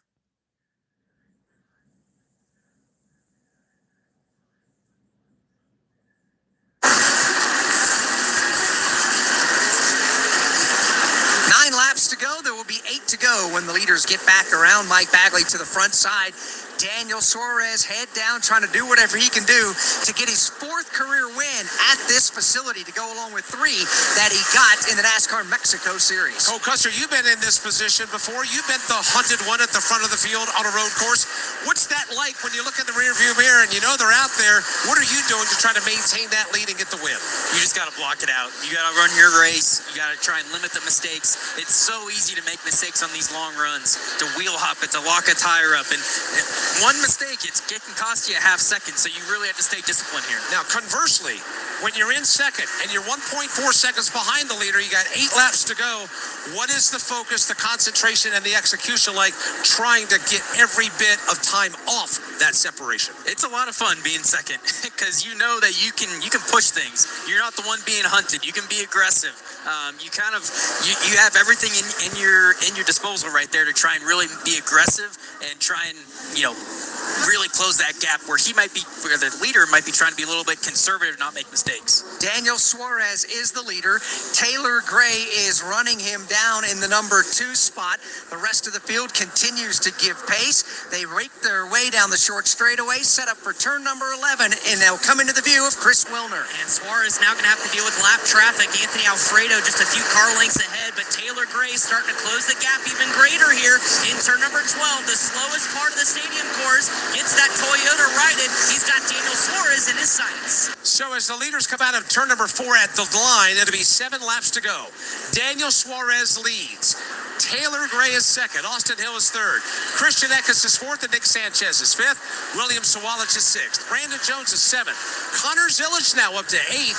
Harrison Burton is ninth, and Dean Thompson is 10th. Race leader Dave's going to have to deal with a lapped car. We do have a car in trouble. It's Jesse Love, and that'll put us under the caution flag. Jesse Love has gone around Mike in turn number 15. Yep, he goes around. He's going to right the car, but that will put us under the caution flag. The 5th one of the afternoon. It comes out at lap number 58. Jesse Love going for a spin, and he was a part of a pocket of racing there, Alex, that they were beating and banging on each other for deep in the field, and all of a sudden we look up, and Jesse Love has gone around, and he's got damage to the right side of his machine. Yeah, he and Sammy Smith are really just throttling each other around the race course, and it looks like Jesse Love finally got the worst of it as he made his way off the final corner, and that's about as bad a spot to have a spin and a problem, Cole, because now you got to go all the way around the racetrack again because you already passed the entrance to pit road. Yeah, exactly. And he has a tire rub, looks like pretty bad on the right front there, so it's smoking, it's dragging a little bit, so hopefully he doesn't blow because that could do some pretty good damage to the car. Steve Post, do we expect anybody to come down pit road? Are there any tires left? What's the play here for Suarez, Gray, and potentially others? I don't believe anyone's going to give up the track position at the front. Looking around here, I think they've used all the tires they can use right now. Don't see any tires in the one I would keep an eye on, and he doesn't have any tires left, is Connor Zilic. He's rolling through the field, but he's used his last set of tires. I think everyone else has a set of tires, so it will be interesting to see if someone mid-pack or someone maybe in the back half of the top 10 doesn't come on and bolt on some good ones and see if they can go forward with it. I think part of it also is how many cars are on the lead lap. There's a lot of cars on the lead lap, and that could put you deep in the field as well. So we'll see how it plays out. The field is getting collected behind the safety car. We've got 7 laps to go in Mexico City. Coverage varies by plan. View contract and exclusions at endurancewarranty.com. Do you own a 2005 or newer vehicle with a manufacturer's warranty about to expire or no warranty coverage at all? With the cost of living on the rise, Endurance is now offering a low-cost vehicle coverage plan designed to save you thousands off costly vehicle repairs. Get your vehicle protected under this coverage and have all future covered auto repairs paid directly to the repair shop for you. Roadside service, towing, and rental coverage are included. For your free quote, call 800-471-2595. 800-471-2595. Drivers, start your engines! Your home for the NASCAR Craftsman Truck Series. Green flag goes in the air and we are underway. On the NASCAR Racing Network. 2 by 2, they're about 10 rows deep of double wide racing. Taylor Gray to the bottom. Nick Sanchez outside, and they're crashing mid-pack. It's the NASCAR Craftsman Truck Series on the NASCAR Racing Network. From Autodrama Hermanos Rodriguez in Mexico City, this is the Motor Racing Network, the voice of NASCAR. Regulated activities performed by a licensed affiliate. I had no idea I can sell my life insurance policy. Norman and Nancy Dugan for Coventry Direct. We were about to let Norman's policy lapse because premiums have become expensive. Our kids are doing well on their own, so we just don't need it anymore. Then Nancy called Coventry. They were so helpful, answering all of our questions. If you're over 65 and have $100,000 or more of life insurance, you may qualify. After this past year, we're celebrating life. We've booked some long overdue travel, and we're able to pay for our grandkids' college. Coventry Direct has helped thousands live the life they want to live, pay for unplanned medical expenses, or supplement retirement income. When it comes to selling your life insurance, Coventry's got you covered. Call 800-278-2296 or visit CoventryDirect.com to learn more about how you can get cash by selling your life insurance. Call 800-278-2296. Mexico 250. Motor Racing Network's coverage begins at 2 o'clock Eastern. We expect pit lane to open up this time by to find out if anyone will elect to come to pit road. Mike, it's decision time for these teams down here on the pit lane. It is. Who will come, who will stay out, and it's setting up for a very interesting restart. Because as we've seen before, Dave Mooney, things have a tendency to get a little tight, a little dicey down there in your neighborhood. Yes, and I would predict nothing less here. Taylor Gray ran Daniel Suarez not all the way down, but cut the deficit by about 2/3. Austin Hill may have the fastest car on the racetrack right now. We know he's not necessarily worried about bloodying the occasional knuckle, so we'll see what happens. It's going to be a very interesting restart. Yeah, it will be. Cole, you're a driver, and obviously you get input. I suspect you get some input whether you want to come to pit road or not, but what would you want if you're a driver in this scenario? I'd probably put my hands up and say, this is on you, crew chief. This is a really hard decision right here. You're going to want those tires as a driver, but it might bury you in the field also. So we'll see. It's a really tough call. We'll see if anybody takes tires here and maybe come through the field. Yeah, we do have some takers that are coming on the pit lane, but they're deep in the field. Chris Wright's on the pit lane, Josh Balicki, Ryan Sieg. We've also got Blaine Perkins. So nobody at the front. I didn't expect Daniel Suarez to give up the lead and, come down. However, we have seen pitting shenanigans before, but I think it's you got what you got. So right now, I would say we're setting up for a 2-lap shootout for the end of this, and we got 5 to go right now. Unless we get the 1 to go this time by, we're probably going to have at least a 2-lap shootout, maybe a 3-lap shootout to settle this one here this afternoon. So Dave Moody, that means we got ourselves another wild restart on the horizon. You got a couple of folks out there in the grandstands with you, Dave, and their favorite son is leading the race. How aggressive is Taylor Gray, Austin Hill, Christian Eckes? How aggressive are they going to be? Well, I don't think they care a bit about the sentiment of the grandstands. I think they want to win this race. My gut feeling is that Daniel Suarez, he's definitely been one of the best out there this afternoon on restarts. I think he's got a slightly better car on the short run. But as we saw, Taylor Gray over the longer run was able to run him down, and I think the same is probably true for Austin Hill. So it's going to be very interesting to see how this goes over the final handful of laps. And of course, Kurt Becker, if everybody survives that trip in front of Dave Mooney, they have a short straightaway to settle matters before they get to another tight corner in front of you. And keep in mind, Taylor Gray has worked turn to perfection throughout the course of the day. He has mastered that move, the timing of moving to driver's right off the end of the short chute and getting position established coming back into turn 4. If he can stay with Suarez on the restart, this could be the corner that pays off for Taylor Gray. And then, Dan Hubbard, it becomes technical and rhythm as they work their way through the S's. Through the S's, Daniel Suarez had the luxury of a 12-car length lead. He was very calm, very cool through the S's. Taylor Gray was tossing his car all over the place. He's going to be the aggressive one on this one for sure, and he's proven he is not shy. He'll use the chrome horn if he needs to. He roughed up Justin Allgaier and Jesse Love this afternoon. My money's on Taylor Gray. And then Tim Catalfemo, a chance to briefly, momentarily stretch their legs before things tighten up again in front of you. Yeah, absolutely. They got to go through turns 8 and 9, which is a very technical part of that course. And if you make a mistake or you have one small slip up, you're going to get beat really heavily going down a short, but nonetheless long enough straightaway to carry enough speed where you could pull out and make a pass and be able to put yourself in position to drive away. When they race to turn 11, though, all bets are off. If you're right behind, it is a very aggressive braking zone. We'll be going under green next time by Chris Wilner. It's the slowest part of the course in front of you in the stadium, but it could be the most tight and most significant portion. It really could, Alex. The final opportunity for a driver to become a hero. Could Daniel Suarez protect the inside lane? Because there are lunge moves that have happened. He's done it throughout the early part of this race. He'll have to hang on because Taylor Gray is going to give it all it's worth. And then once you clear the stadium, it's that broad sweeping right-hander, turn 14 into turn 15, where the field will come across the start-finish line, or I should say the restart zone, which will dump them out onto the main straightaway, end of the start-finish line for the restart, with now 4 laps to go. Here we go. Green flag is waving, and Daniel Suarez is just trying to get going. Taylor Gray in hot pursuit. Everybody stacking up behind them as everybody begins to wrestle for real estate. Double wide activity, now 3 wide activity headed to 1. Once again, Daniel Suarez gets the job done on the restart. He will lead the field toward turn number 1, trying to challenge his Gray up in the outside lane. Daniel Suarez halfway up. Here Gray back at him in turn 2. They're side by side. Suarez gets pushed off the racetrack. He comes right back on in front of Taylor Gray and maintains the lead off turn 3. Gray will change lanes and he will go to the left. Suarez changing lanes. He will go to the right. What that means, Suarez has the preferred line coming back into turn 4. Masterful job by Daniel Suarez, thinking 2-3 steps ahead. It pays off with the race lead. Field makes their way back to the S's. Daniel Suarez in that top spot, and I mean right on his bumper is Taylor Gray.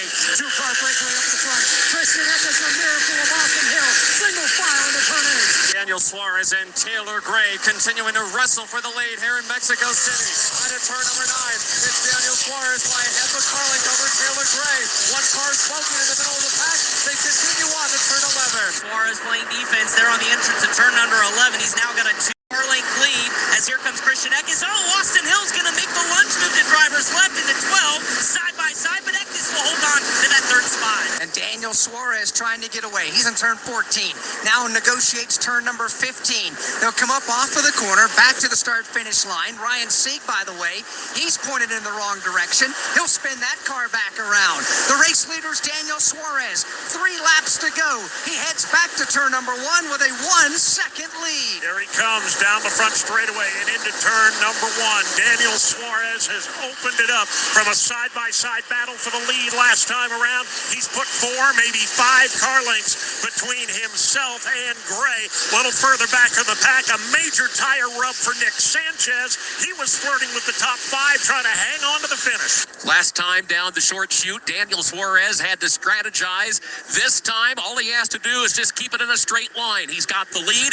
He's opened up by a couple of car lengths. Taylor Gray, though, not going away just yet as they head for the S's. Daniel Suarez starting to leg it out against Taylor Gray through the left-hand turn 5, the right-hand turn 6, and now the left-hand turn 7. The gap 3.5 car lengths over Taylor Gray. That battle for third rages on, and it's Connor Zilic to the inside of Christian Eckes. He has third position just momentarily. Connor Zilic overdrove turn 8, and he comes up the spot to Christian Eckes, and now another position to Austin Hill, the leader thrower in turn 11. And the battle for the lead is going to pull away from that battle for third as Daniel Suarez continues to hold about a 1 car length lead over Taylor Gray. Down to first gear in turn 12 to left, now to the right using all the curb out of 13 to 14 as they leg it over Christian Eckes. Further back, Carson Quapple having a problem as well. Damage on the right front of his Chevrolet. Smoke boiling there. He's trying to nurse it back to the line.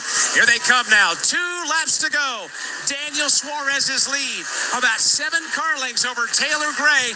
And these race fans at this racetrack are going absolutely crazy, rooting for their favorite driver here with less than 5 miles to go. It's a two-man fight for the checkered flag. Third place is long back.